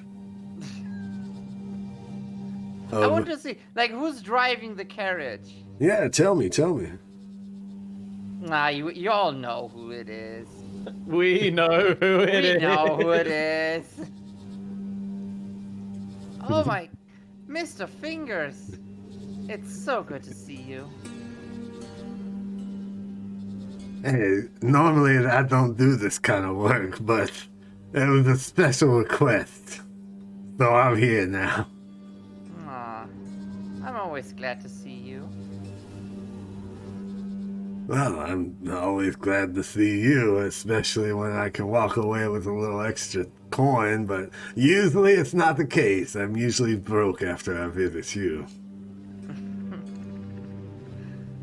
Oh, maybe for this job we can arrange something if you do it well. So where to, dolls? What was the destination? Uh, Some kind of farm? Yeah. Undisclosed farm. some sort of farm, I think they said, just outside. I don't know. All right. That farm that was under ogre attack. Gotcha. All right, ogre attack farm. Let's go. Giddy up. And if you sense any danger, you know, get your sweet nipples into safety. Yes. Oh, always, baby, always.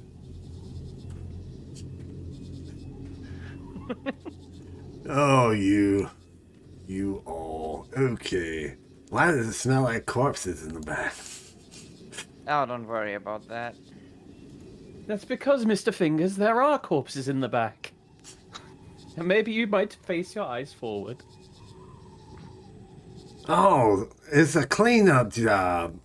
Why didn't you tell me that? Of course, you know I'm good with cleaning up dead bodies. You should have just called me. Oh yeah, right. Yeah, you are. When the blood I drips, you sit call the next to nips. Oh, nice. And I put my hand on his leg. That's it. You see his chest appendages start to quiver a little bit, and you see movement in the pants as he whips the horses into motion. The scene will change to outside of this farmstead. Finger nipples will wait at the wagon as you approach. The scene opens. The moon hangs like a portrait, lighting the night as you approach the farmstead on this cool spring night. You see rows of tilled earth surrounded by a wooden fence to your left as you travel the trail leading to the house.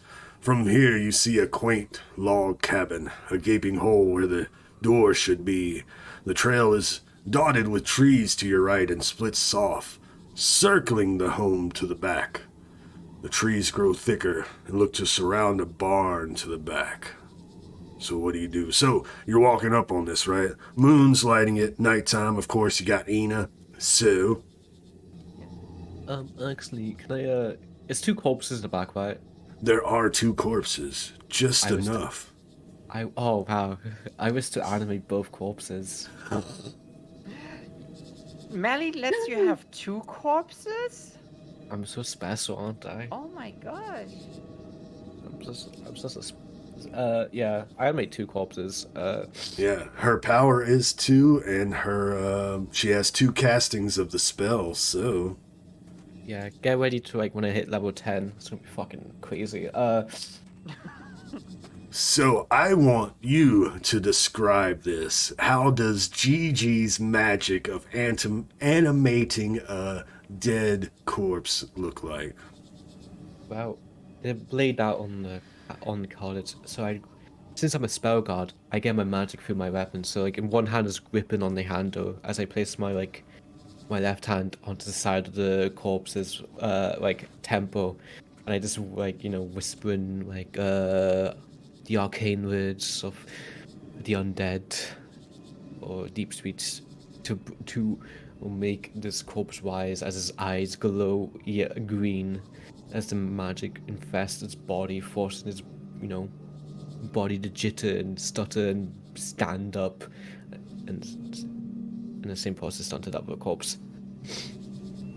Yeah, hell yeah. As you put your finger to the temple, you see the green magic. Like, it looks like a green flame kind of envelop your 2 fingers as the flames kind of, like, shoot inside the body. We see the flames kind of wreath, like, underneath the skin, wreath inside. It looks like burning inside as it flows down the body, like following the trail of its veins.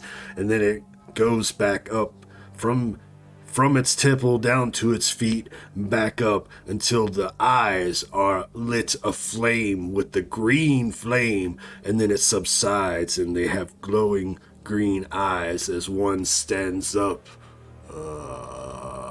And then you repeat the process for the other. And then we return back to the approaching the farmstead, now with 2 zombies in tow, animated corpses.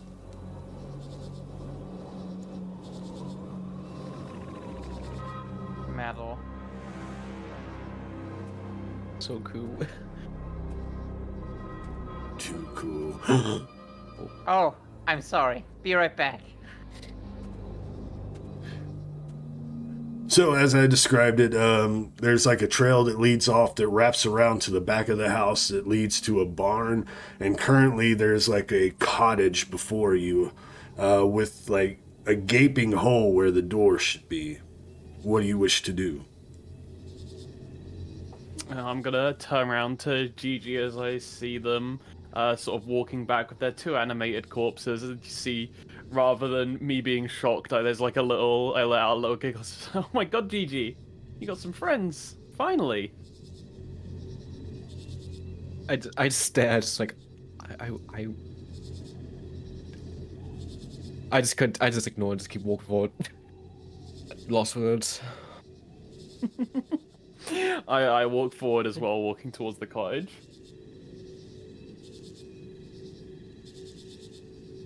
Wait, is the hole on the door or like going down the floor? Like where the door should be, it looks like it's been crashed open. Like, so there's like a big gaping hole where the door should be.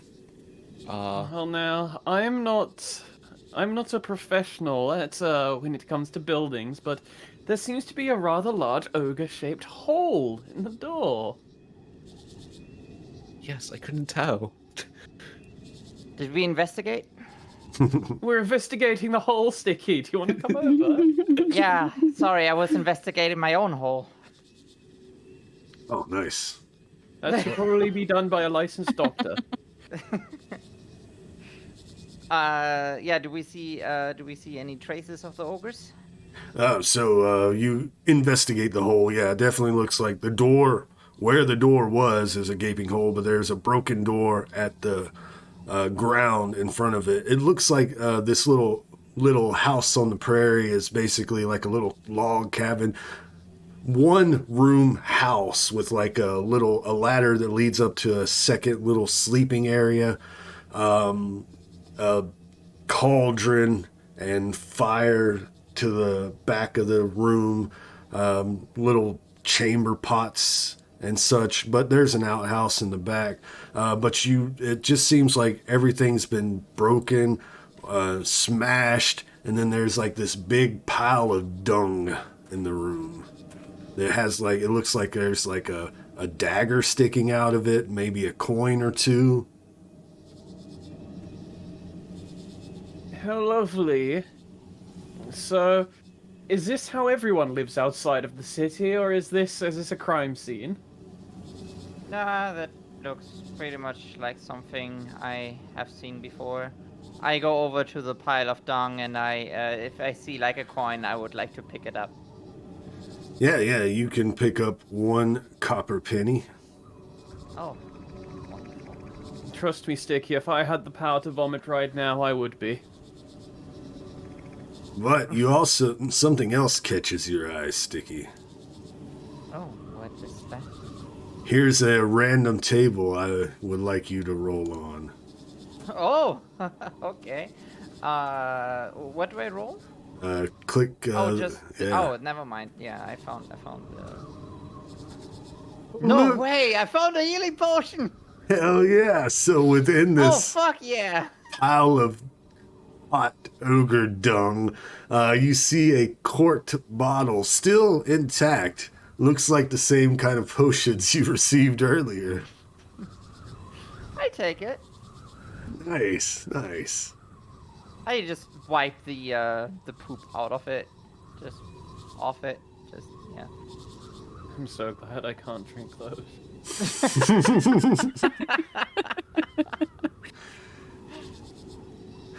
Excellent.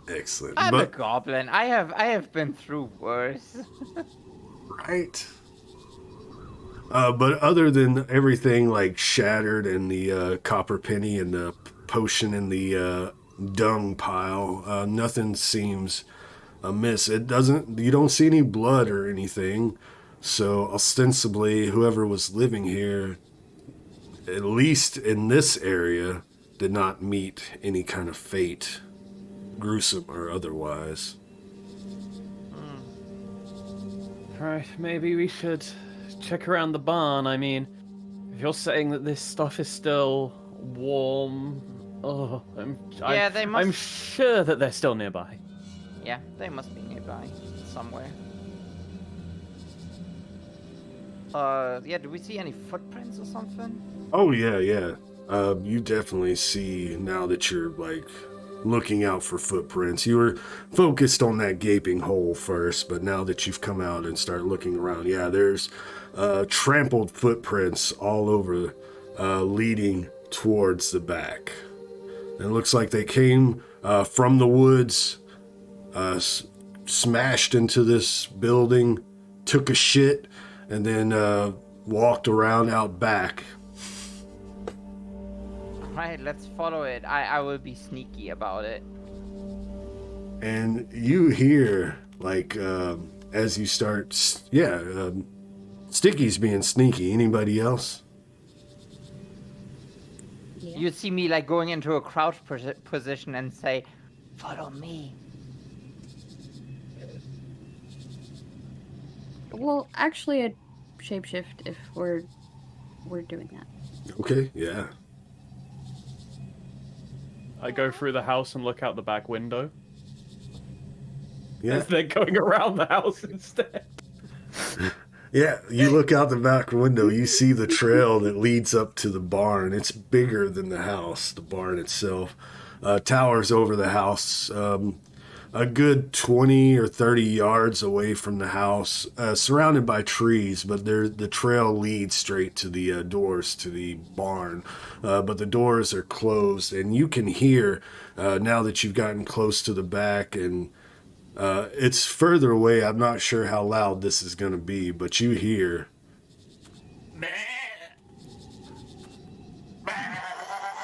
coming from the barn, but they're more distressed sounding than that. This sounds like more like the goat scream, but it sounds like it's coming from the barn. Oh my god, those poor creatures. Quickly, we must save the Welsh. What? Save the Welsh? What the fuck? That's so fucked up. Apologies. Damn it. I just lost like 2% of my viewership.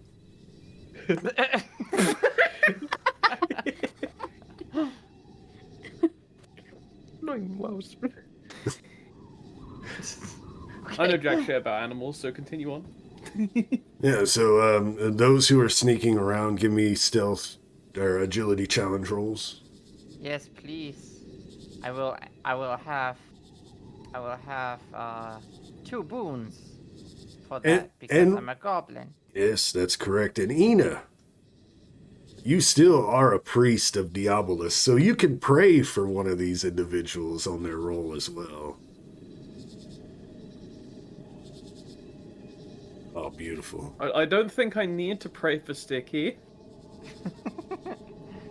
I don't think so either, but like what I'll is that? pray Why for is it adding GiGi. so much? But this would be like no wait, oh my god, this is like a 16 actually, I think. I don't know. I don't know why it says 20. Yeah, I don't either, but you definitely passed with the 6 and the 6 already, so it's at least a 16. 6 and the 6 and your +4 for sure. Oh, so when I'm in cat form, I get 2 boons to sneak. Okay, yeah. But I also, my agility becomes a +2. Sweet. So just roll a d20 and... Or you won't. I'll roll it for you because I'll just do this. Boom. Oh. Yeah, I didn't know if to like change it just for cat form and then go back. I wasn't.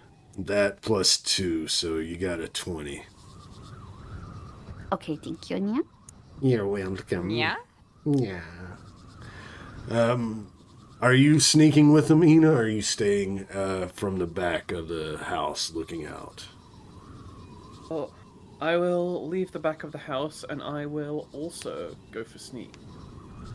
And would you like to pray for GiGi?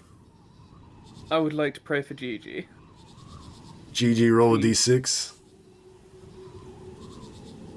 Alright, you got a 9, not enough. But so far we got 2 successes. The way I run it in Shadow of the Demon Lord, I do it like group checks, so, you know, as long as the majority succeeds, then we're cool. What about my zombies? Oh. Well, so, Sorry. good call. You compel them to sneak, right? Yeah, I'm like, yes, my slaves crouch down slowly. Cool. So, can I roll from here? No. I'm learning to be a competent necromancer in my journey. Alright, so we got 3 passes, 1 fail.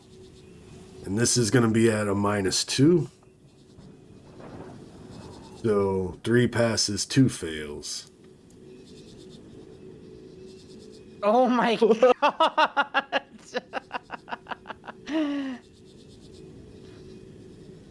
Alright. So, with that being said, let us... Alright, let me see how the view is. There we go. I like to see how the party sees. Oh, golly.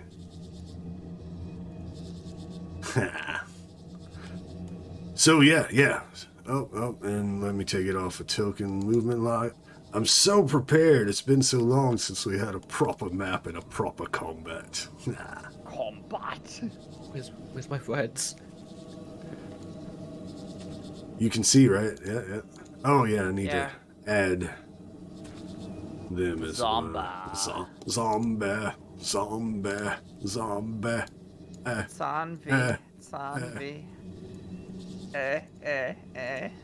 Oh. They're friend zombies. There you go.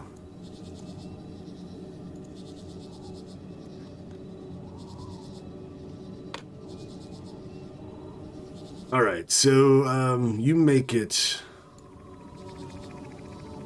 about to where you're at. You command your zombies to be quiet, right? Yeah. But they, like, see that rock there? Right? Oh, that rock there. There's that rock. So that one stumbles on that rock, stumbles into the other one. It falls face forward. That one falls face forward. No.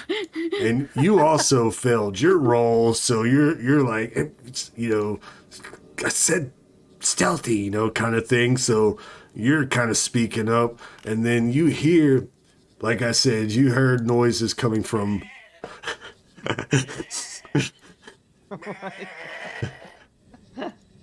What are they doing to the poor Welsh? No. But that sound is coming from more of the back of the barn, not near the front area. The front area, as you're approaching, you hear, and then as the zombies stumble and fall, and you're like, you hear, what do you do? I would like to get quickly into some cover, you know, just to see like if I can quickly hide or something. Yeah. You Like, all have where a do we- round, so let me know what you want to do for one round, and then we'll go from there. Where do we hear the noise from? From within here somewhere. Oh, okay. I would. Oh, from in there. Okay. I would just like run over here. I'm fast as fuck now. And I would like to try to just hide here and try to prepare, like, if something comes out of the barn, you know, that I have like can like attack it from behind, basically. Nice, nice. And I have my scimitar ready. Now, I'll go over everybody and then I'll get back to things. So, Bastet, is there anything you wanted to do? You just heard like grunting, and it sounded like grunting and something eating, and the noise has stopped, but that's it. You haven't heard them like any other movement. It just, the sound stopped for a moment. I want to follow close behind Ziggy. All right, and you're still in cat form, so Yes. so go ahead and move yourself where you want to be.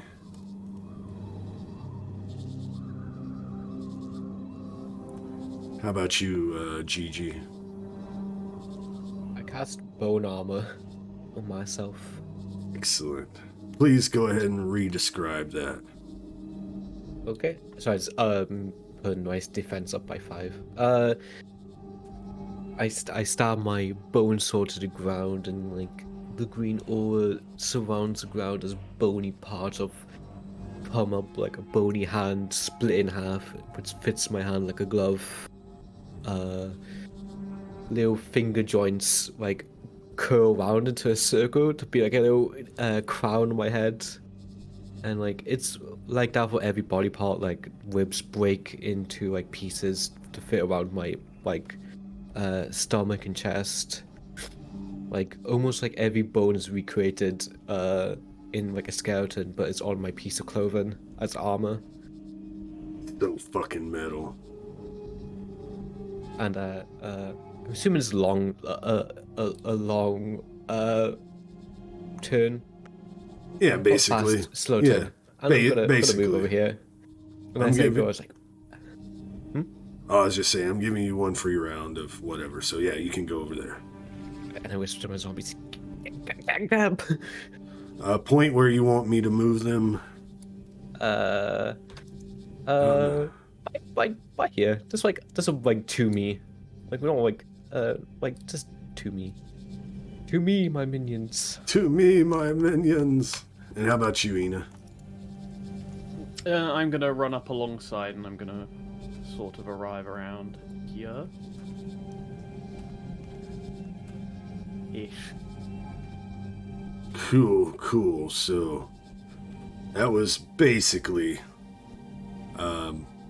slow turns for party. So actually, Sticky, you and Eena, since you're next to the barn is dark within, except for the there's plenty of viewpoint. The wooden panels on the barn are like not perfectly flush, so there's a lot of moonlight coming in from the walls and such, so you can actually see glimpses in there. As you are next to the wall, you see blood pooled all over the place through this slit, and then you see 2 large creatures. One of them was, as you got up there to it, you see one of them on all 4s, facing like a goat corpse, just eating away at it.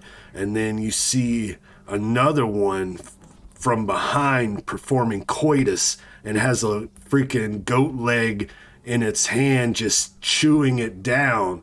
And as the noises happened and they stopped, the coitus stopped, the feasting stopped as you all ran up there. GiGi, you hear GiGi cast her spell, right?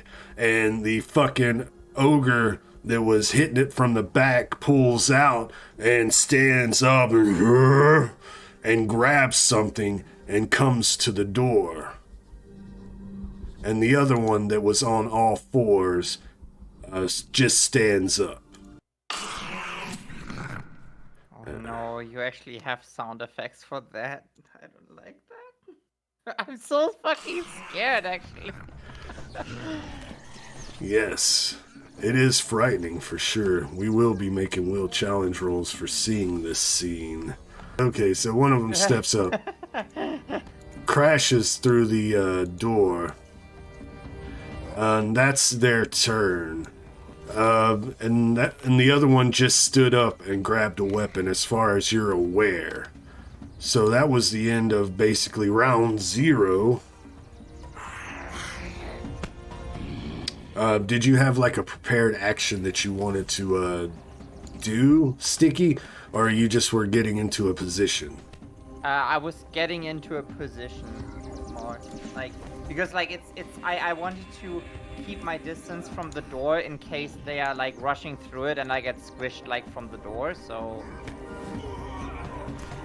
like I didn't know what would be how this would come out. So I'm a little bit too far away to do any prepared actions. All right, sounds good. So we're going to be at the top of basically round 1. So if everyone would choose fast or slow turns. I have a question. Yeah. Whoops. If I need to shapeshift back, is that gonna make it a slow turn or? Read your ability, please. I'm unsure. I can read it with you. Let's. Oh, it does say you can use an action. Cat form. Yeah.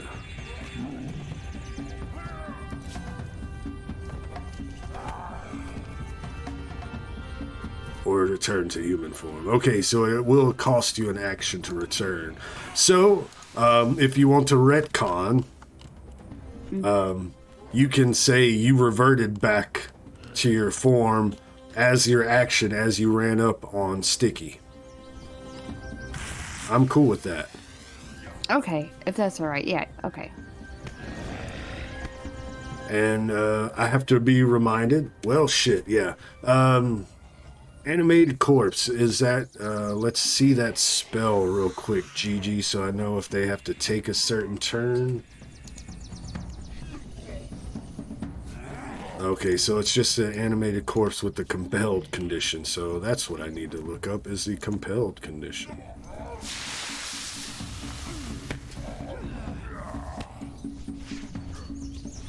Yes, During so prepare, we got this. I know. Oh, we're gonna die.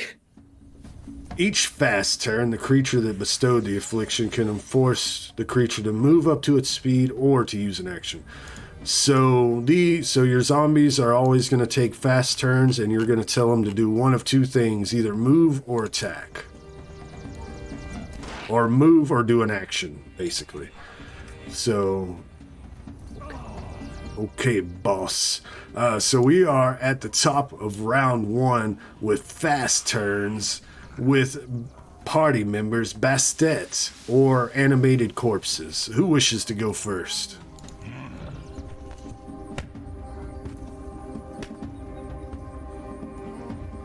I also chose the fast turn, so I'll go first. Oh, you did. I did not see. Where are you? Oh, I had to scroll up. Ah, curse you. Yes, thank you, Eena. Thank you for going first. What do you do, Eena? So as I see this ogre burst through the door quickly, I feel a little irritation in my eye as I begin to cast Iridescent Shield. Which, roll a d6 and add the number as a bonus to your defense. Each time a creature attacks your defense, reduce this bonus by 1. So, Alright. there it is. So, 1! Yay! Yay! So, as I feel sort of like the power coursing through me, like GiGi standing next to me sees that like my sort of body starts to light up in a little bit of colors. And in addition to this, I have to roll a d6 in case of chaotic destruction. It's a 4, so nothing happens. Alright, excellent, excellent. What does it look like when you cast the spell? So I sort of like bring my hand up to my eye as sort of like the light shines across my body, sort of like not creating like a mirrored reflection, but almost like, you know, like the surface of a bubble. Oh, yeah, yeah, yeah. Sort of imagine that as my defense increases by 1. the absolute lowest it could have been. So, I sometimes forget that we're doing a show when we do combat. So, when we get the shot of you all sneaking up, right? We see the zombie stumble. We hear the sounds of the lovemaking stop. We get the shot of the front of the barn. You all rush to the side of the barn as the barn door crashes open, an ogre crashing out of it. Eena cast her magic. The shimmering bubble effect pops, and her body shimmers for a moment as the magic takes form. And then, who does the camera focus on next? Bastet. I'm going to say Bastet. Yeah. Zombies always go after party. So Bastet, the camera focuses on you as this creature bursts out. You had just shape changed back into Bastet. What do you do? I want to cast Hateful Defecation. Oh no! No! Why? Sounds good. Because Please cast your spell. Target the ogre. Let's see. You're targeting yourself currently. Don't target yourself with that spell. Yeah. did that work? Now control-click yourself to untarget yourself. Okay, so now only the ogre is targeted. Perfect. And roll to cast your Alright. spell.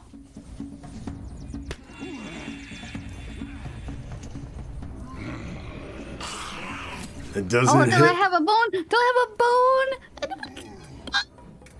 I use There's my a- triggered action to pray for Bastet. Oh, Yes, pray for me. Yes. and I didn't ask you before, but what does it look like when you pray to Diabolus and grant this boon, Eena?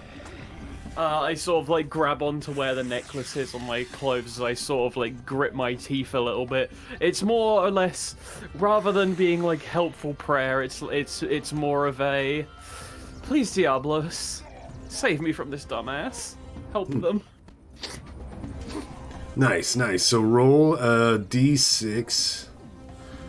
And so that changes your 13 into a 17, which is enough to hit an ogre. So roll your damage and describe how it looks like when you cast the spell and the effect.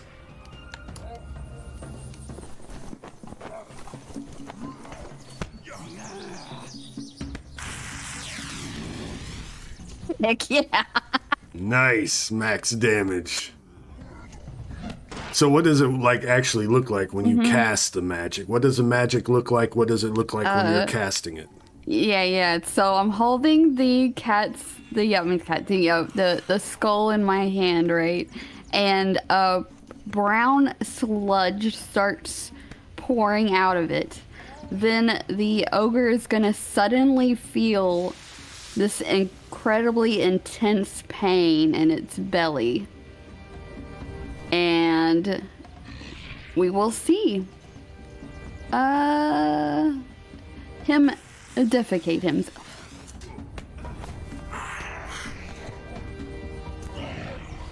Paint me a picture with poop. Yes, excellent. Beautiful. I was just making sure it has to kill him before Eena would have to make some kind of save or challenge roll. But yes, you cast your spell, the sludge comes down, the ogre grabs its gut as we get a visible scene of its gut rumble, and then you just hear as feces excretes from its bowels onto the ground, some of it splattering close to you, Eena. I'm not expecting you to not get dirty, but it doesn't hit you, but some splatters close to you. And it is what? Dazed for one round, so it's going to shit itself for one round.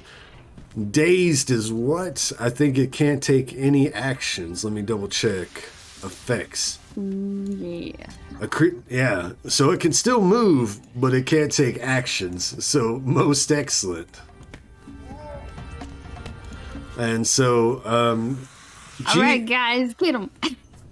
GiGi, it's your zombies' turn. Do you have them move? I guess that's all they can do this round. I was gonna ask, so it can attack, right? But can they do like the other types of attacks, like a lunge attack? Yeah, you can tell your zombies to do all that. I think you're trying to get this one to lunge attack. That can happen. Yeah. Anime Corpse 2. I'm like devour. All right, it sounds cool in my head, but yeah.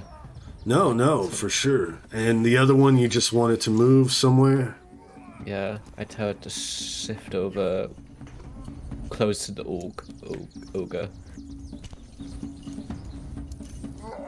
All right, let's do a lunge attack. So that is going to be Compelled Corpse 2.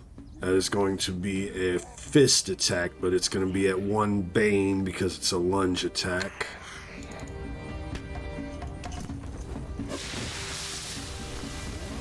But it slips on some fecal matter as it tries to lunge at it.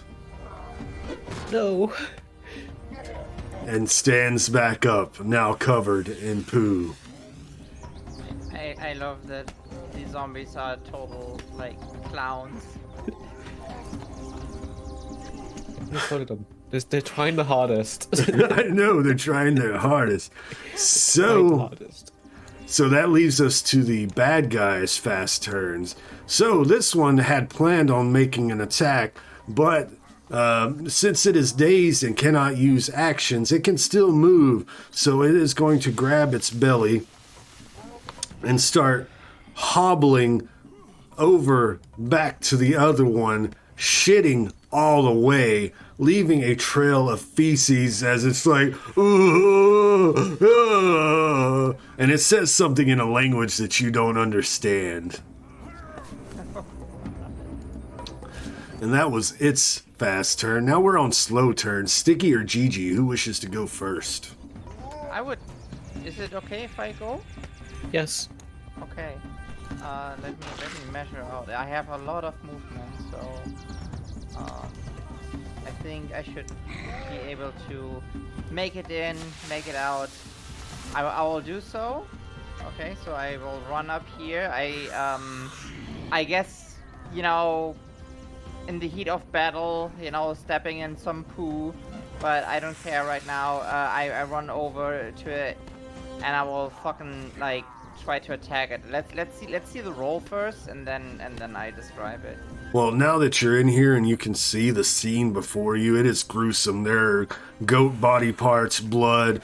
There's a naked ogre shitting itself, another naked ogre that was, you know, on its knees that you saw earlier. You're taking this all in. This is a will challenge roll to avoid gaining insanity. Oh shit, okay. Sounds good. Yeah. You've seen worse. Did I successfully target the ogre? Like, what do I need to press again? Hover over it and hold control and click it.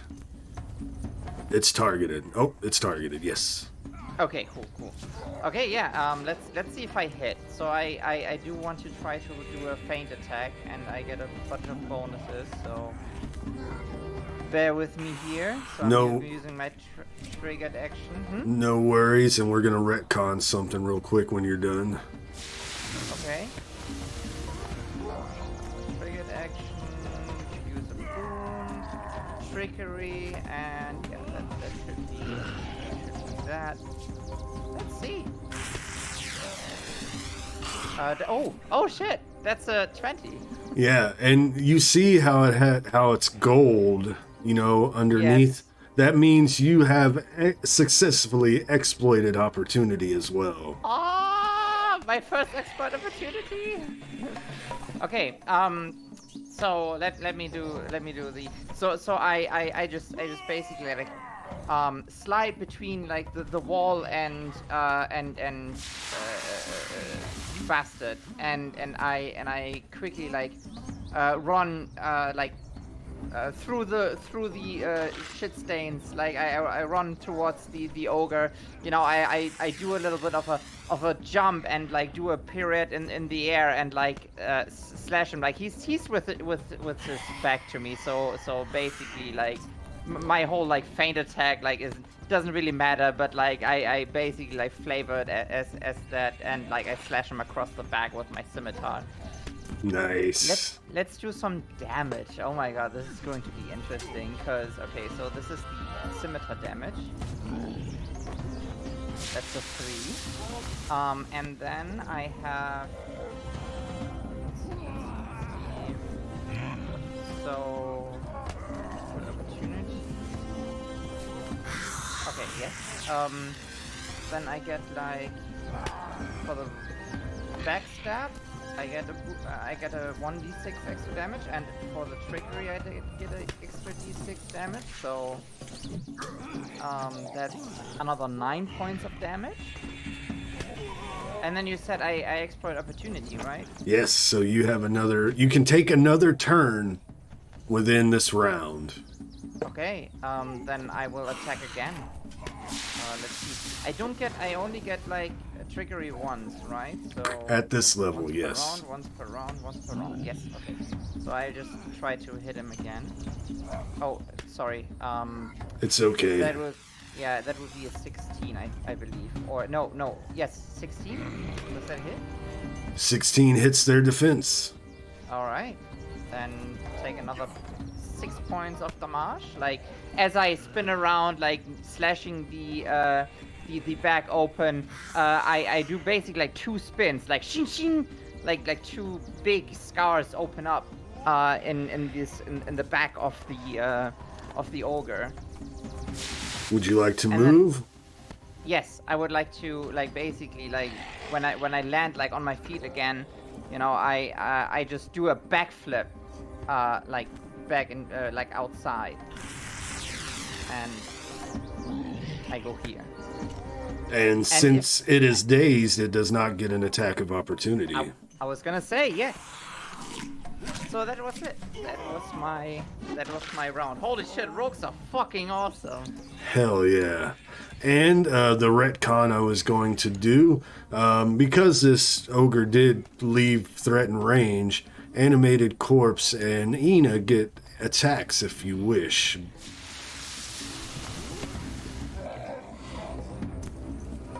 Can do. What kind of attacks can we do? Just a normal... A melee attack. Okay, so the zombie doesn't hit. Okay, let's... Oh, come on. Yeah, Yeah. you bite it. Nice. So before Sticky's badass scene, as the ogre's running away, the zombie tries to slam into it, slips on some shit some more, but Eena's able to ankle bite into it as blood and feces trail behind it. GiGi, you are the last PC in slow turns in round 1, so you're up. Okay, I'm gonna go over here. In front of the door, I guess. Go ahead and give me a will challenge roll to resist insanity.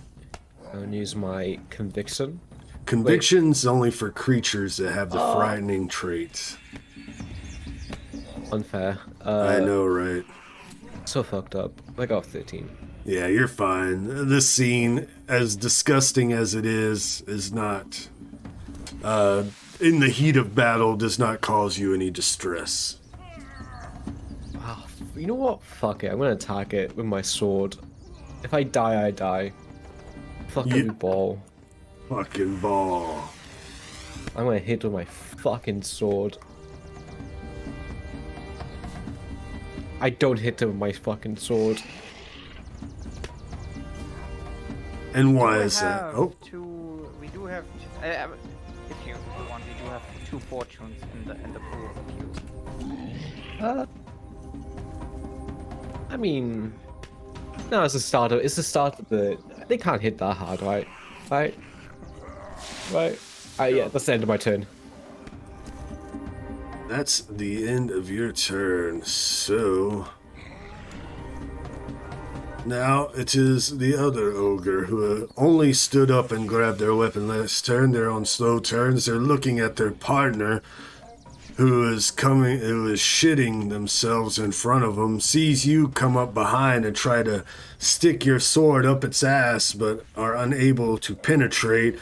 And other noises like that as it approaches you, GiGi. And do I have GiGi targeted? It will.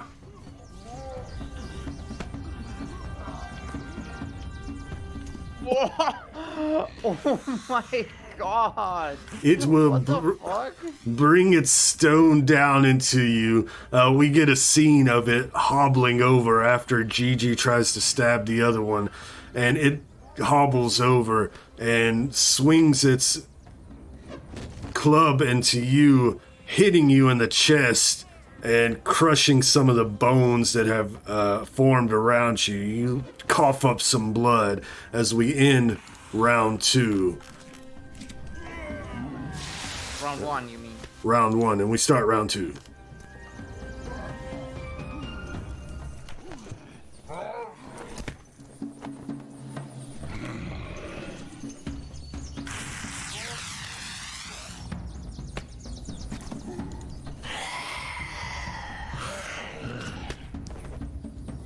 Is everybody chosen fast or slow?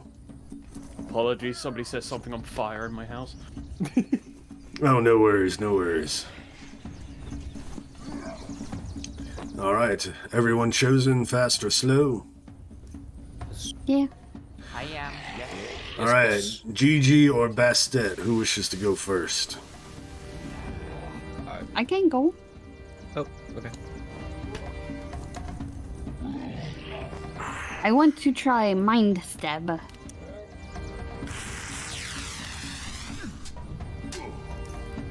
Let's see. Still don't have a full description. It never updated. I do not believe you can attack the one you're pointing at. You don't have line of sight to that one. But the Ogre 2 you should be able to cast a spell on. So I need to change the target. Yeah, to Ogre 2 Mind Stab. Is it targeting? Let me double check. You have both of them targeted currently. Nope.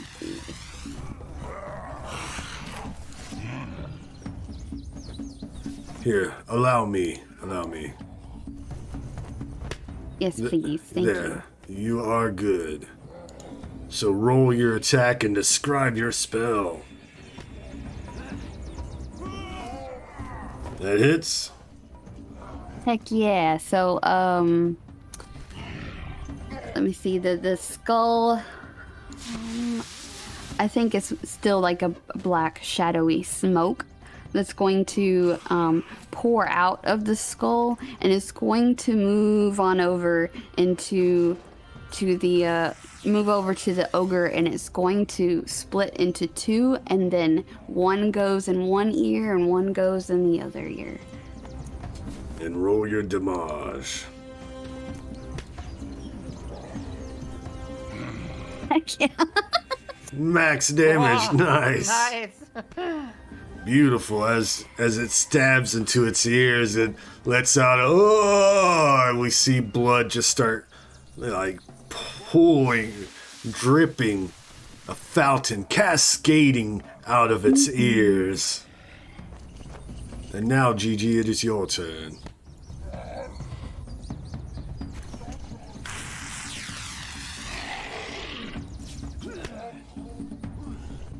GiGi Gioacchino.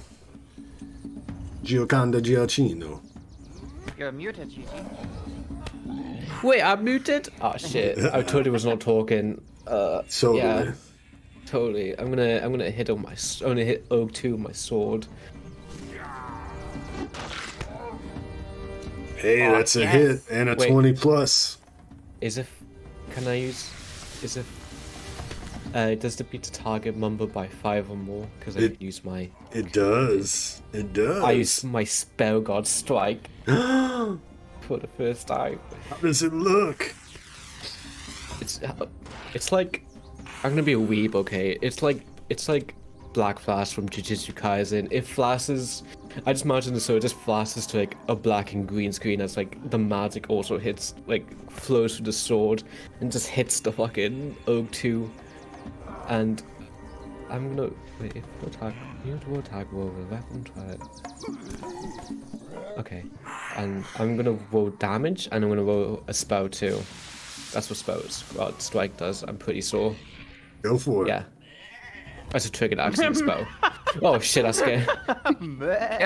Dude. 6.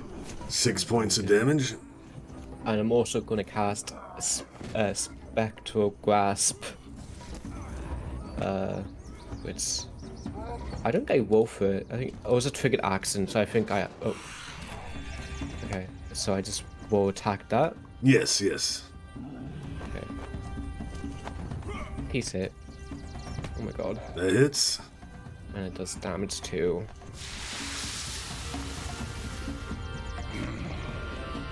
Ooh, and it gets 1 bane for 1 round. Nice, nice. And since it's also Spectral Grasp, it's like a punch inside too. As I stab it down, my sword down, and the flash happens, and you just see in this corner this purple like fist just like punches in the side.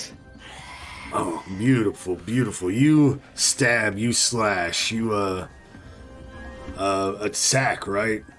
And as the purple fist starts punching, you see this creature like belch, and some like fluids start oozing out of their mouth, and then after you hit them, they vomit.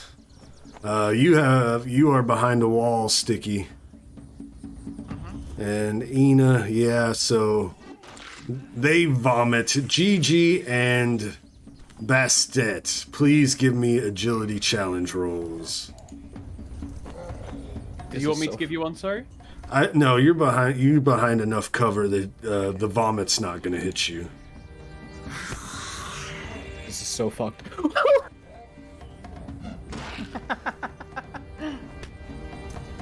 Oh no.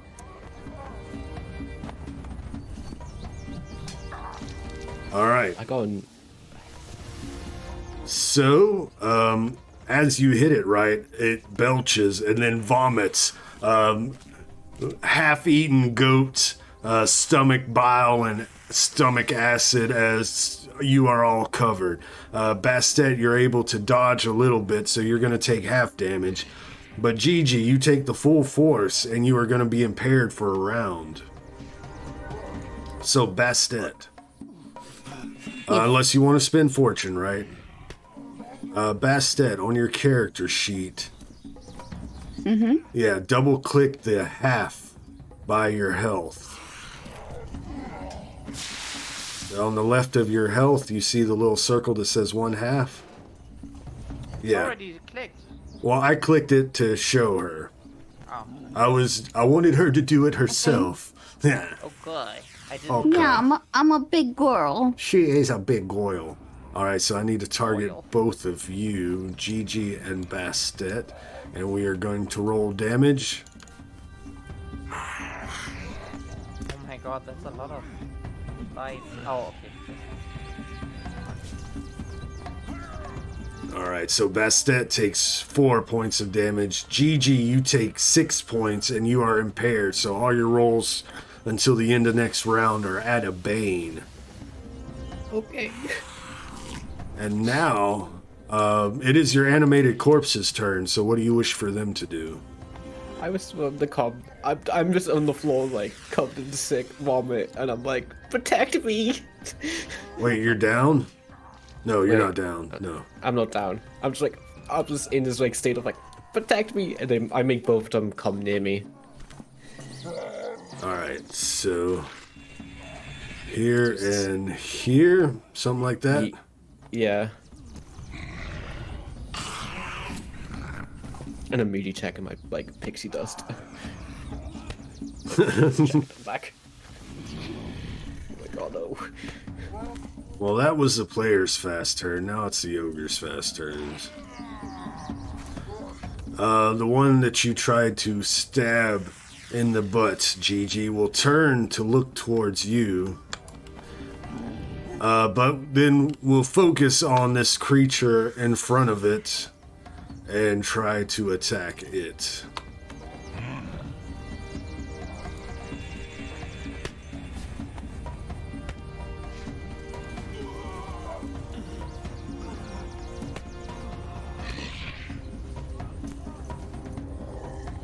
Such a low roll and still hit. Let's see. Animated corpse. Yes. So it turns, it sees this creature. It brings its stone down upon it, crushing it. Of course, I did the wrong one. Oh, you saw nothing. There's a blood stain here now. But it's Ogre 2's turn, and they are going to attack you, GiGi, because you attacked them and made them vomit all their good food. So I go with my map bounced, and how do I pull it back up? I can share it again, just for quickness. Okay, I'm sorry. I accidentally clicked the wrong button. That's all good. It's all good. No worries here. So Ogre 2 needs to untarget. And then just target GiGi.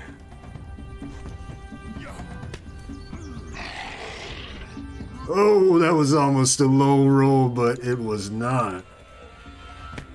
This is so fucked up. I'm knocked out. Oh shit. Alright. So it turns to you covered in bile and brings its hammer down upon you. GiGi falls down and looks like she is not moving. Sticky or Eena, who wishes to go next? I can go in. I see the fucking like vomit blast like out of the door, and I just what's all this then? And I run over here. I run over to the ogre that I still got, like to the first one that I attacked. Is it targeted? No? Is it? Let's see. Sticky, I can target it real quick. Yes, Yes, you are targeting it's a it. little bit wonky. Okay. And I just get away from GiGi, and for the ogres, it looks like I want to help GiGi, but suddenly there's like I swing with my scimitar suddenly. Like it looks like I'm just trying to help GiGi, but like this is my feint attack. So. Oh, nice.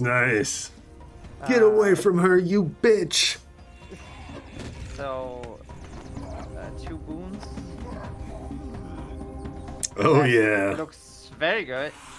And I will, okay, so damage, that is not so good, but I get like 2, wait,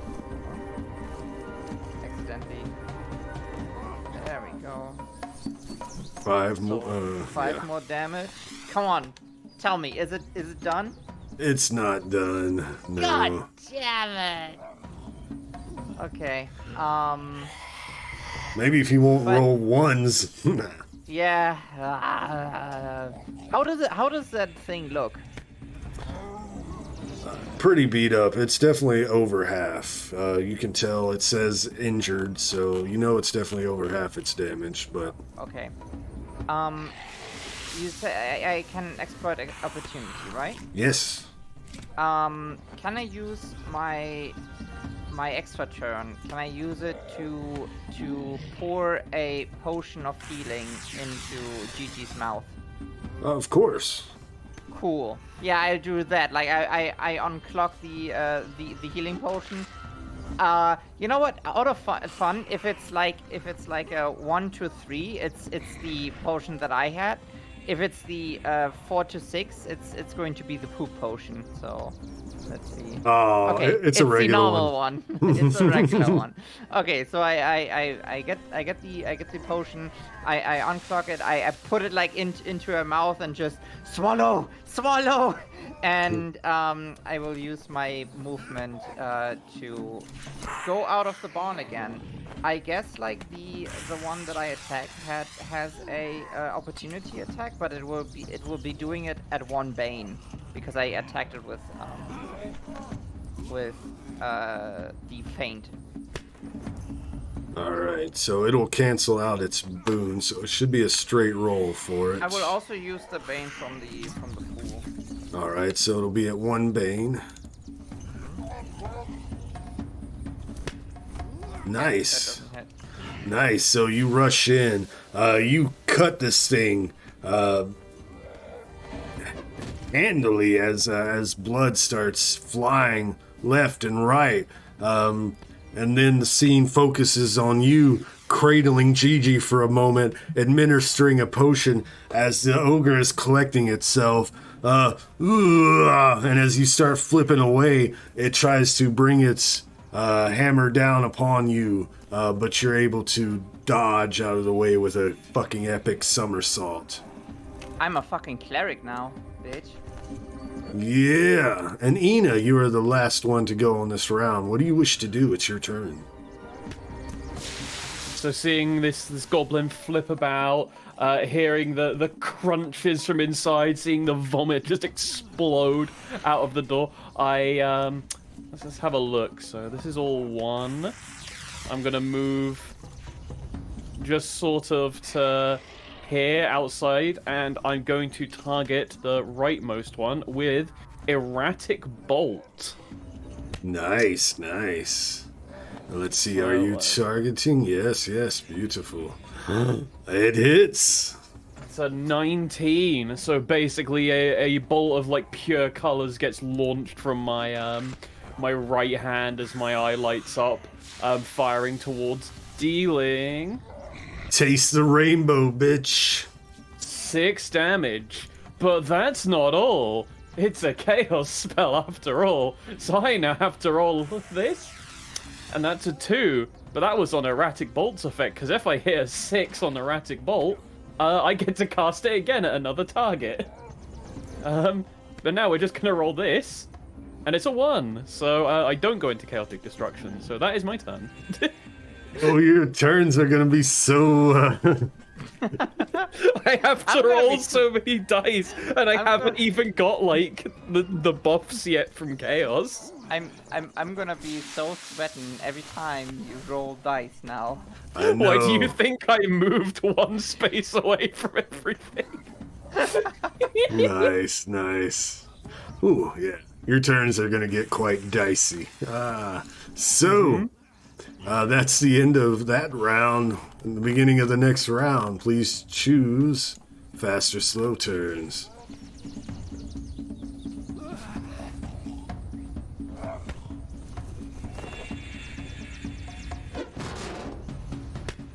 Is everyone chosen? Yes. Alright, Eena or GiGi or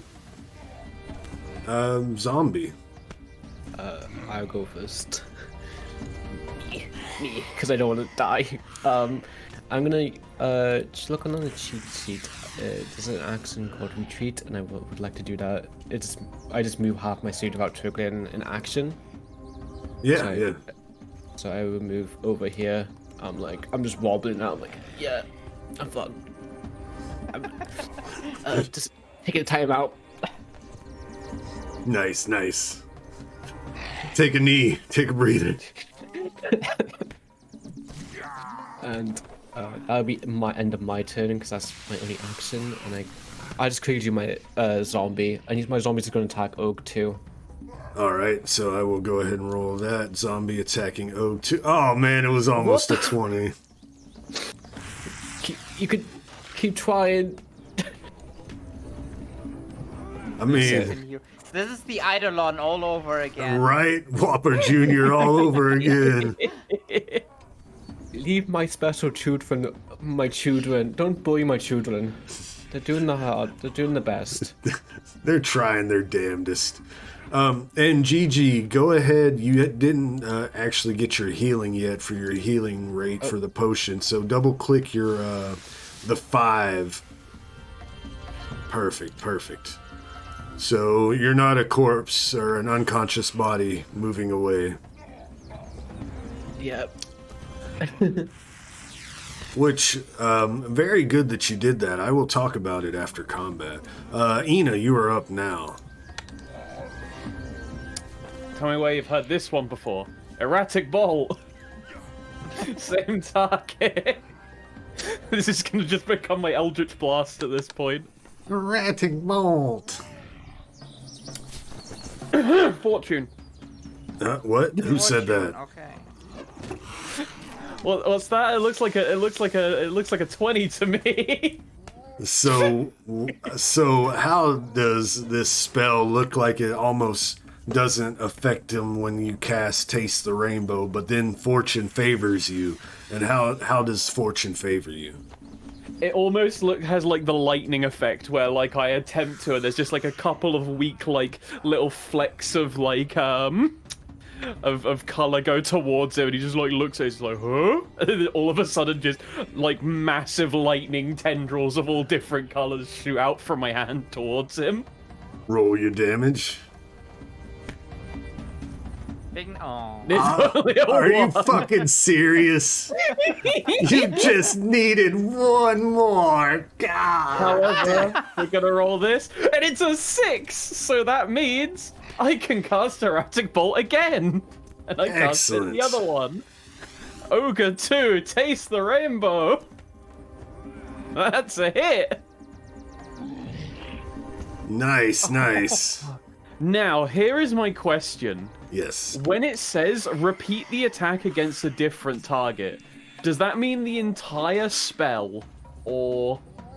You roll a d6, and if you get a 6, then you have to attack somebody else with that spell. Okay, so every single time I cast this, I have to roll a d6 to see if I attack another thing. Yes. Can you attack the same? Like, can you bounce it off? Okay. No, it has to be a different target. Oh, okay. Yeah. And do I have to use? For my chaotic destruction? Is it 1 or 2 d6 that I now have to throw? Oh, that's a good question, because you are casting the spell again, aren't you? Mm-hmm. I feel so. Repeat the attack against a different target, friend or foe. Oh, it says repeat the attack. It doesn't say recast the spell. So no. So hey. just once. Oh, no way. So please describe how the chaotic destruction happens. So, after that fortune and expending a huge portion of my power, I start to be seeing in colours, the voices sort of returning in force as I find it hard to control the latent magics in me. As the party notices that I sort of light up a little bit like a wonderful festive tree, as there's like different colored lightnings hitting like the floor around me as I just maniacally laugh to myself. Fucking beautiful. Now anything that begins its turn within 1 step of me takes 3d6 damage. Begins or ends? Begins their turn. Ah, okay. Just good to know. So Ogre 2's gonna go first because it has this damn corpse in front of it. So it is going to attack.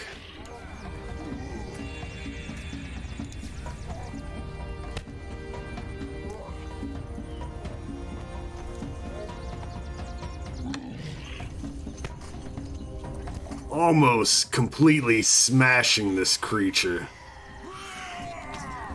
But your zombie still lives as the rock smashes into it. We see the front half of its body, just its guts and entrails just fly out, but it's still standing on 2 legs as this one, distracted by all these shiny colors, charges towards you, Eena.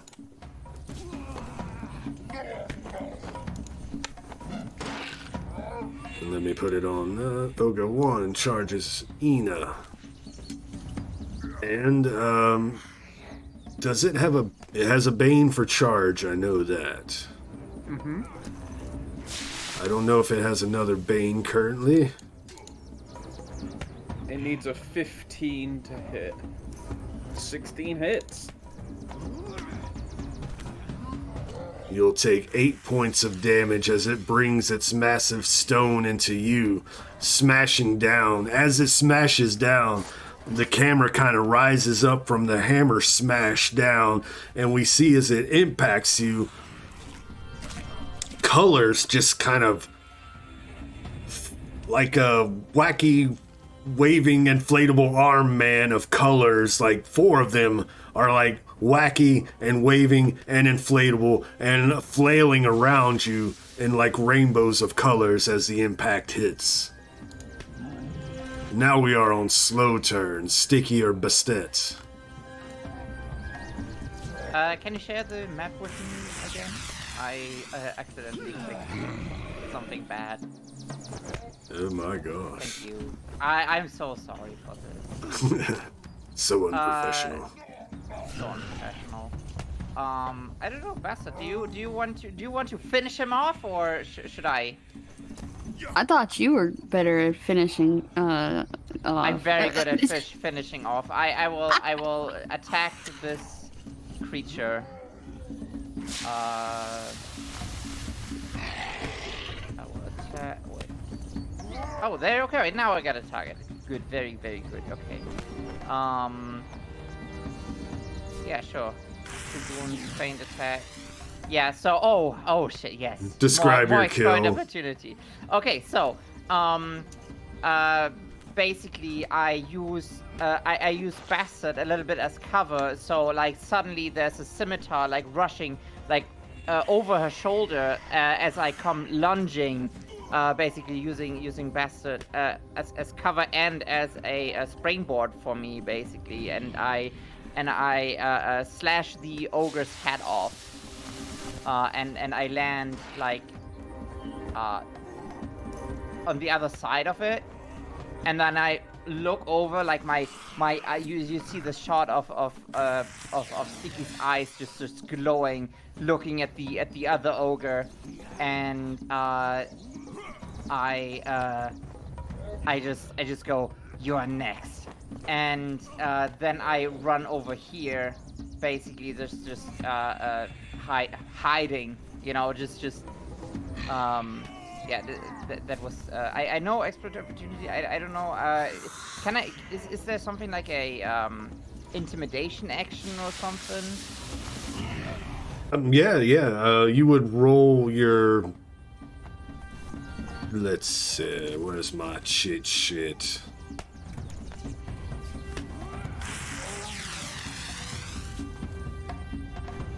Will versus will. But it's gonna be, for this, it's gonna be will versus strength. Okay. Do I use my boon with my charisma thing? Charisma is only for social situations. Okay. I mean, isn't a fight also a soul? No, okay. So will? Yeah. Okay. And the DC is gonna be like a 15. Let's see if I can. Oh yeah! I'm fucking scary as hell. So I'm gonna. Oh, yeah. So I'm not gonna give this like the frightened trait. It's gonna be impaired. It's gonna get a bane for 1 round because of this. Sound Yes. good? Yeah, that sounds good. Excellent. So we get that shot. We see you say those words, and as you scurry off of the frame, Bastet was standing there behind you. An ogre head falls to the ground and rolls in front of Bastet. As it is now your turn, Bastet. Wow.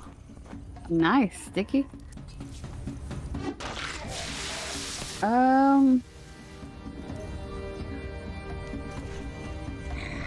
How do I get in? I'm just wanting to get into. Oh my gosh! Oh, get just a tiny bit closer so that I'm.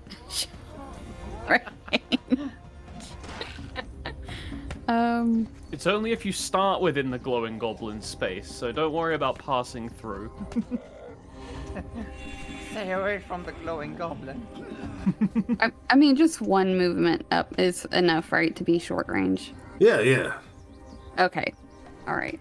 And I'm going to try carve the flesh. Is it targeted?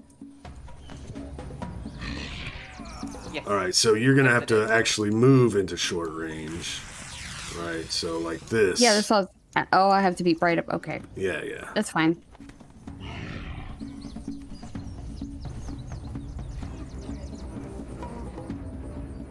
That does hit. Describe how it looks when you cast the spell and roll your damage. So actually this one, so the smoke, the black smoke that comes out of the skull is actually going to form a claw hand and is going to go up to him and actually like carve into like his neck. Ooh, nice, nice. Roll that damage. Dang, I keep rolling max damage. Not bad for a D3. Nice, nice. He's not Yeah. looking good and he is not happy. But we are going to the top of round 4. Choose fast or slow turns.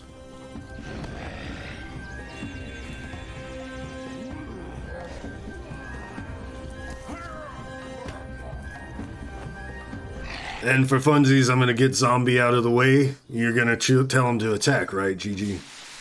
Yeah. Nope. Oh my god. I thought this would be so creepy to Go, Necromancer. Whopper babies, go! Devour! Doesn't devour.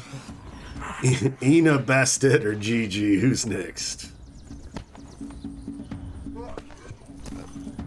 I can go next, I'm just worried about people's safety. Or should I roleplay and not be worried about people's safety? I can go next. All right, GG called it. Okay, I just cast. I should heal, but I'm gonna cast Spectral Gasp instead. You're gonna throw another purple punch. Yeah, why not? Oh, it won't let me roll it. Okay. You're not targeting? Oh, now you're targeted. My bad. That's why it gave me an error. No, that hits 20 plus 2. That Oh, does. it has a Bane on his attack roll just now. Oh, yeah, Oh, so two 2 banes Banes. now. Yeah. 2 Banes. Fuck it up.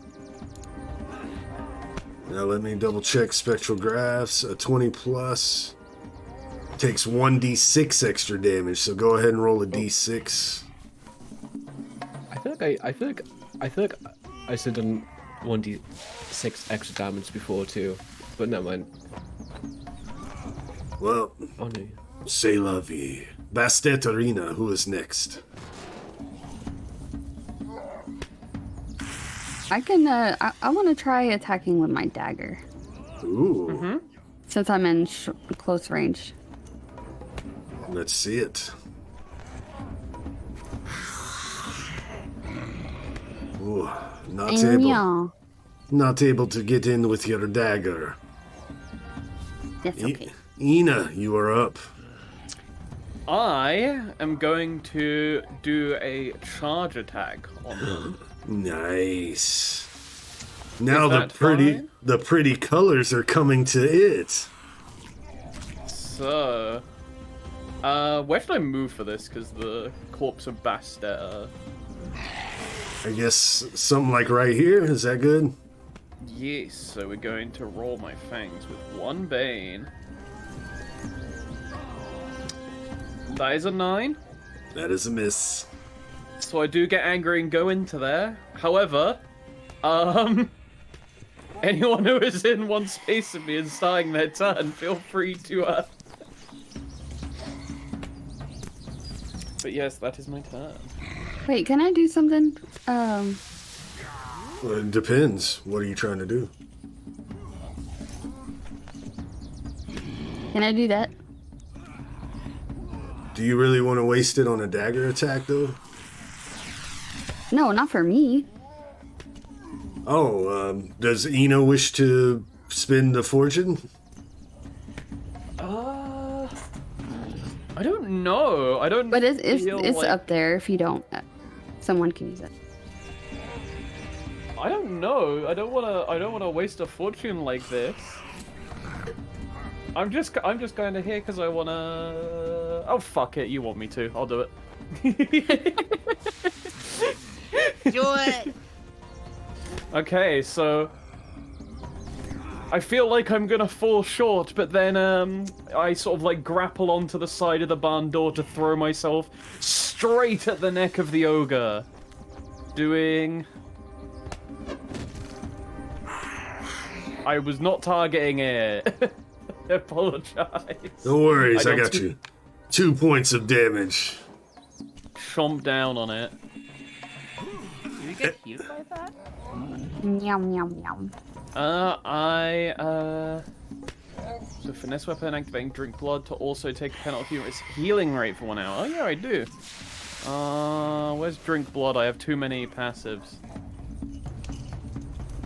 Creatures take a penalty to its health equal to its healing rate for 1 hour.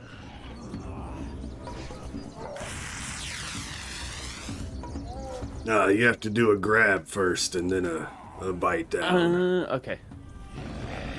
So you have to be actually like grabbing this guy to start draining blood. You just attacked with your fangs, rips you off, and then tries to smash its club down on you. At 2 banes, 1 boon. Rainbow. However, However, it's starting its turn next to me. it is. It is. So, please give me an agility challenge roll. How is it so That was so agile? close to a 2! No! That would have been so good! We'll say it's so agile because it just had to rip you off of its neck, Eena. So it kind of ripped you off and threw you down. And in this stumbling and stuff, it's able to dodge some out of the way. But it still takes half, right? Or is it completely I don't negated? think so. Let us learn together. Until this ends, any creature that starts its turn within 1 yard of you, or moves to such a location. I didn't read that part. Never mind, don't get close to me. Must get a success on an agility challenge roll or take 1d6 damage plus 1d6 per point of your power. So it's save or nothing. Yes. So it is going to, as the shiny thing that just bit it attack, it's going to try to attack you. Net 1 Bane. For a 13, misses Eena. Mm-hmm. And now it is Sticky. Can you... Are you the finisher, Sticky? I don't know. Let's find out. I move, if I can, okay. So I keep away from Eena, and I fucking like go here and like I see like when I like try to because I didn't see you. So like the first thing that I feel like when like running past you is like my hair kind of standing up in your direction, and I just have a very bad feeling about you right now. So I just pass by you, and like try to attack the ogre. Let's see if I succeed, and if I do.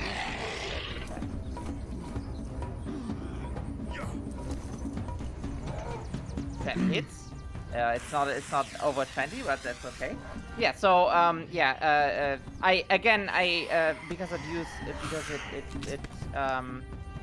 it worked so fine the first time. I suddenly appear behind Bastet, the scimitar slashing out. It kind of looks like Bastet is using a scimitar right now, but like then I dance around and basically like, with the slash I do a pirouette around myself and like stand there and have slashed him into the fucking kneecaps. Let's see how much damage. Yeah, that is appropriate for kneecap damage. Right. But oh. yes, double sixes. All right, so double sixes, yes. Oh my god, so I slash his kneecap off and he falls to the ground, and I guess we all attack him to death. That's how we finish him. Yes, you all put the boots to a medium style Medium style. as his body falls to the ground. Yes. You still hear, a few noises from the back of the barn.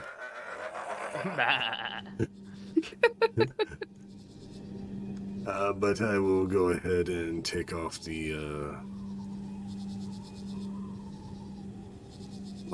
enable disable line of sight. There you go. Immediately after combat, I'm gonna retreat into this corner here.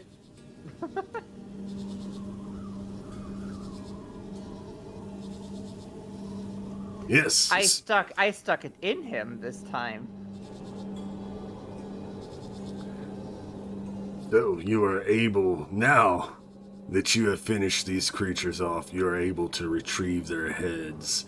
The scene is yours if you wish to do anything. There are some scared goats in the back. Calm down once things have calmed down. They stop doing all their cries and stuff. Maybe one more. Maybe a few more. And then they stop. I just start working because the other head is already cut off basically. So the other one I just start hacking. Start hacking. So anyways, I started hacking. Nice. I sort of tremble in the corner a little bit as I step back, little shots of electricity hit the hay along my feet, and it rather than turning to lighting them, it sort of turns into ash as I step there, waiting for the energy to dissipate. And yes, out of character, would you like to tell everybody where you're sitting at on insanity now? I am currently on 6 insanity. What the fuck? What? What? Don't How? mind me. When? Don't mind me. What? When did that happen? I was wondering about you just rambling off to nothing in space. I was like, oh, I guess she's just talking out loud. I don't know what's. I'm sitting at a solid nice 6 insanity and 5 corruption, baby. Oh my god. You are so lucky you don't have a soul. It's fine. We'll find out what happens when I hit my high insanities. As I slash off the ogre's head, just I hate doing butcher's work. I look over to Eena, are you alright over there? What the fuck was that? You see me looking a little bit. Huh? No, nothing bad. Never bad. I'm good. I'm alright. I'm alright. Don't worry. Everything's good. And GiGi, that near-death experience, you got the potion, you coming to. I mean, you nearly died, but, a bump would be really nice right now. That'd make you feel alive again. Yeah, I'm sitting on the grass, wiping the vomit and the guts from that fucking breath attack off my dress and everything. It's oh shit. And I'm yeah, I gotta reach. I can imagine Jesus got a coke nail and just goes to reach into the bag. Nice. And we see a scene, GiGi's collecting herself, wiping a little vomit, grabs the pouch, sticks her pinky nail in, brings it up, and does a quick sniff. Nice and. You feel alive. Oh yeah. I don't feel like a corpse anymore. We are so fucked up, every one of us. Hell yeah. As the energy. I think. Wait, hold on. So we gotta sex-obsessed goblin. We have a kleptomaniac catwoman. We have a drug-addicted necromancer, and we have a crazy vampire. I love this group. Yes. Wow. Well, when you put it like that.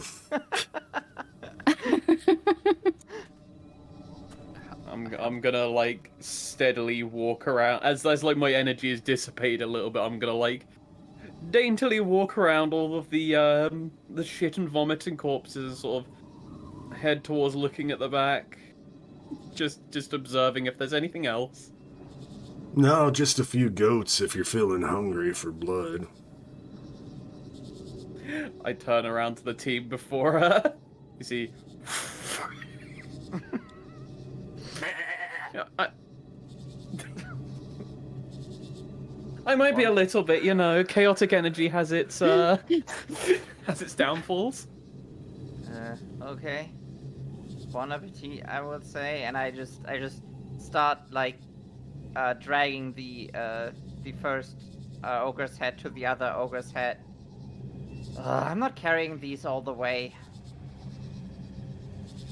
Kind of Well, like, actually, Can I go on my my last my corpse just carry one of the heads or at least drag it? Oh yeah. Your last animated corpse who's living with 1 HP in a dream can drag that head with it. Yeah, I'm gonna like steadily walk out. There's like blood dripping down my face, like the goats are silent, so I just see like Sticky carrying the head and complaining. It's like, oh Sticky, I thought you had good experience with head though. I'm good at giving head, and that's what I'm gonna do. And I give the heads to the corpse. Oh, that is beautiful. That is beautiful. I love that. Fuck it, you get a point of fortune. Oh, I got a big smile. That was beautiful. Oh, I love it.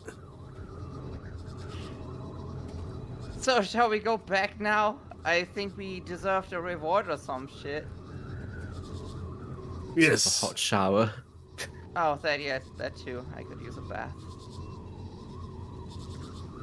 Of course. The scene will change as you say your awesome one-liner, Sticky. Give the head to the animated corpse. You all are walking back, and then we end the scene with Eena creeping up on a goat, and as she bites down, the scene goes black, and we open up to back into the Church of the Seven Flames. Faust joins you this time. Ugh. I had to get away from that woman for a little bit. I heard your training without me has gone well, and you took care of a few ogres. You survived. Oh yeah, that was fun. Wait, who did we give the heads to? I will turn them in for you. I got the job for you. I will turn them in. The funds, of course, will go to the Church of the Seven Flames and your future endeavors. Wait. So, we don't get anything for that? Like, no cash money or anything? Come on. I mean, everything you need is provided. You got that nice scimitar, and GiGi got her bone sword. I gave you potions. We do not ask for anything in return. Okay, I guess. I don't know. Don't I you just make like enough? Yeah, I do make enough. Never mind. I just like the feel of coin in my hand, you know? Well, But that's okay. I will get enough in at the brothel. Speaking of which... so, before I return back to the temple, I figure I should tell you this in person. So, that bitch that has been stomping around, messing with our training, Dua, she's been so overbearing. She's starting to take matters into her own hands. She has drawn a meeting, invited the barons of the Grand Duchy for a meeting about raising funds for the cult. A few of the more prominent barons will be joining us for this meeting. And Father Faust starts listing some names, right? Names of different barons and such. And then ends I feel like there's Hero Forge models coming up. And then ends with S and the Locke family, and then I think also the Gioacchino family are coming to town. So now we have another problem. And as he says that and he continues talking, but his voice is starting to drown out in like a drone. As soon as he said Gioacchino family, what expression did you give, GiGi? A look of horrified, I guess. Like I guess So, horrified. yes. Not expecting. Excellent. So, the episode ends with Faust's voice trailing off into a drone, and then we focus on GiGi's face, a look of horror, as all we hear now from the drone, we hear, Gioacchino family are coming to town. Gioacchino family are coming to town. Gioacchino family are coming to town. And then the music starts changing into a more festive holiday spirit, even though it's spring. But for us real worlders, it starts getting into a festive sound, and it's like, GiGi's family's coming to town. GiGi's family's coming to town. GiGi's family's coming to town. And then we hear, die, heretic. And the screen goes black, and the credits roll.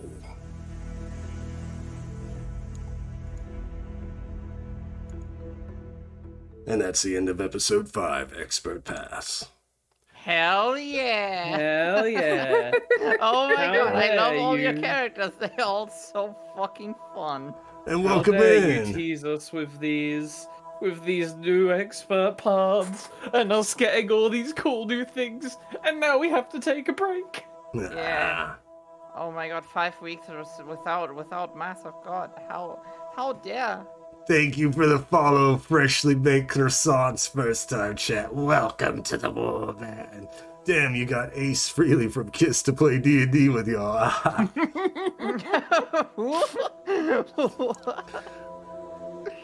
I actually thought GiGi looked more like a bath from Immortal. More of a black metal style, but yes, Kiss is also relevant. I can do the tongue, you know? Like on her model. Like I could Oh shit. Well, sweet. Yeah, that was episode 5. I hope everybody enjoyed that episode. Yes. No problem, croissants. Croissant. Croissant. I can't pronounce it good. Croissant. Croissant. Okay, so what do we do? I should really prepare the outros, because I never know what I'm doing. So we need to look for a raid target for sure. And so this is the final episode of the year, episode 5. We are taking a holiday break, and we will return on January 13th for episode 6 of Shadows Fall. Mask of Right God. before my birthday. Right before Faye Druidia's birthday. The birthday. Birthday. When is your birthday? The 15th. Mm. Nice. And then 2 days after that, it is my birthday. Yeah. Hell Oh my yeah. God. And So then many. and then like a few days after that, it's my birthday. So many January birthdays. Ah. Yeah, January is full of them. No, it's like 5 weeks away, Z. I know. But we're taking the break. We're coming back the second Saturday of January, and we'll start strong. Hopefully. Maybe it will also give the Yahtzee group some time to catch up on the episodes on YouTube. Yes, that's right. We are also on YouTube. So if you missed any episodes, if you want to rewatch anything, there's our first campaign and also this campaign always uploaded. I don't know, like as soon as possible by Malinem. Yeah, You as should soon check as it out. possible. Yeah, thank And leave a you. comment, like and subscribe. You know, you're all the best. We all love you. Thank you, Stream Elements, for advertising YouTube 2 times. Also, Nim has a Discord and a Twitter, so you should definitely go and check those out. Yeah. So it won't be the last stream for the year, of course. I will probably be back tomorrow with Slay the Spire. I haven't really planned anything else, so probably just be praying and slaying. And then I'll try to get at least 1 or 2 more, like, maybe one-shot streams of something else. We'll see. You also have... Yeah. Thank you, Twixie. I also have... It's still in the planning phase, but we do have a date. So next Sunday, the 16th... No, it's going to be Saturday, the 6th. No, is it Sunday? It's the 17th, right? 17th is a Sunday. Yes, so next Sunday, the 17th, I will be... Professor Nim will be the student, and I will be learning Pathfinder 2nd Edition with Professor Phoebe Bain, and possibly a few more students will join. Possibly. Yeah. Excellent. Poggers indeed. So, please, give us some parting words, starting with Sticky. I'll start looking for a raid target. Well, that was a wonderful little episode. My parting words are, I will be probably streaming a little bit less over the December, so, but I will try to have at least like one stream a day, one stream a week. So probably Monday. I will be back then, and yeah, that's probably like my parting words for today. Thank you again for having me. This game is so much fun, and like the characters, they got like such a great evolution. Like they evolved so much already in 5 episodes, and they're so fun. I can't wait for more. Faye. Yeah, I had a lot of fun. Thank you so much. I enjoy being a little sneaky snake. Yeah, so next week, if I don't stream on Monday, I will be collabing with the Knife Eaters on Tuesday, and probably streaming it on Thursday. Yeah. I guess this might meet. Hello. Yeah, it was cool. Poggers. Yeah. See you soon. Me. Excellent. Top that, Twixie. Even Fuck better. off, bye. There you go. That's it. That's all it is. Bye. No. Fuck off and thank bye. Thank you for coming along. I have a few more streams left before I'm still debating whether to have a holiday or not. So we'll see. But next Sunday is actually going to be my 2K celebration stream. So there's going to be a lot of special stuff happening there. And in also just about a month, on the 14th of January, is going to be my 3.0 debut. So I'm going to be showing off all my new stuff. Yay! Yeah. It's only taken a year and a half.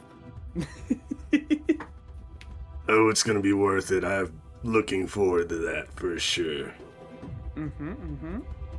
All So, I got us a raid target. Someone I haven't raided before, but raided me back in the day, and it was most epic. So, the Magical Bard, they are playing Baldur's Gate currently, and they're a very cool tiefling? No. You tell me. They are a tiefling. Tiefling, I got it right. Yes.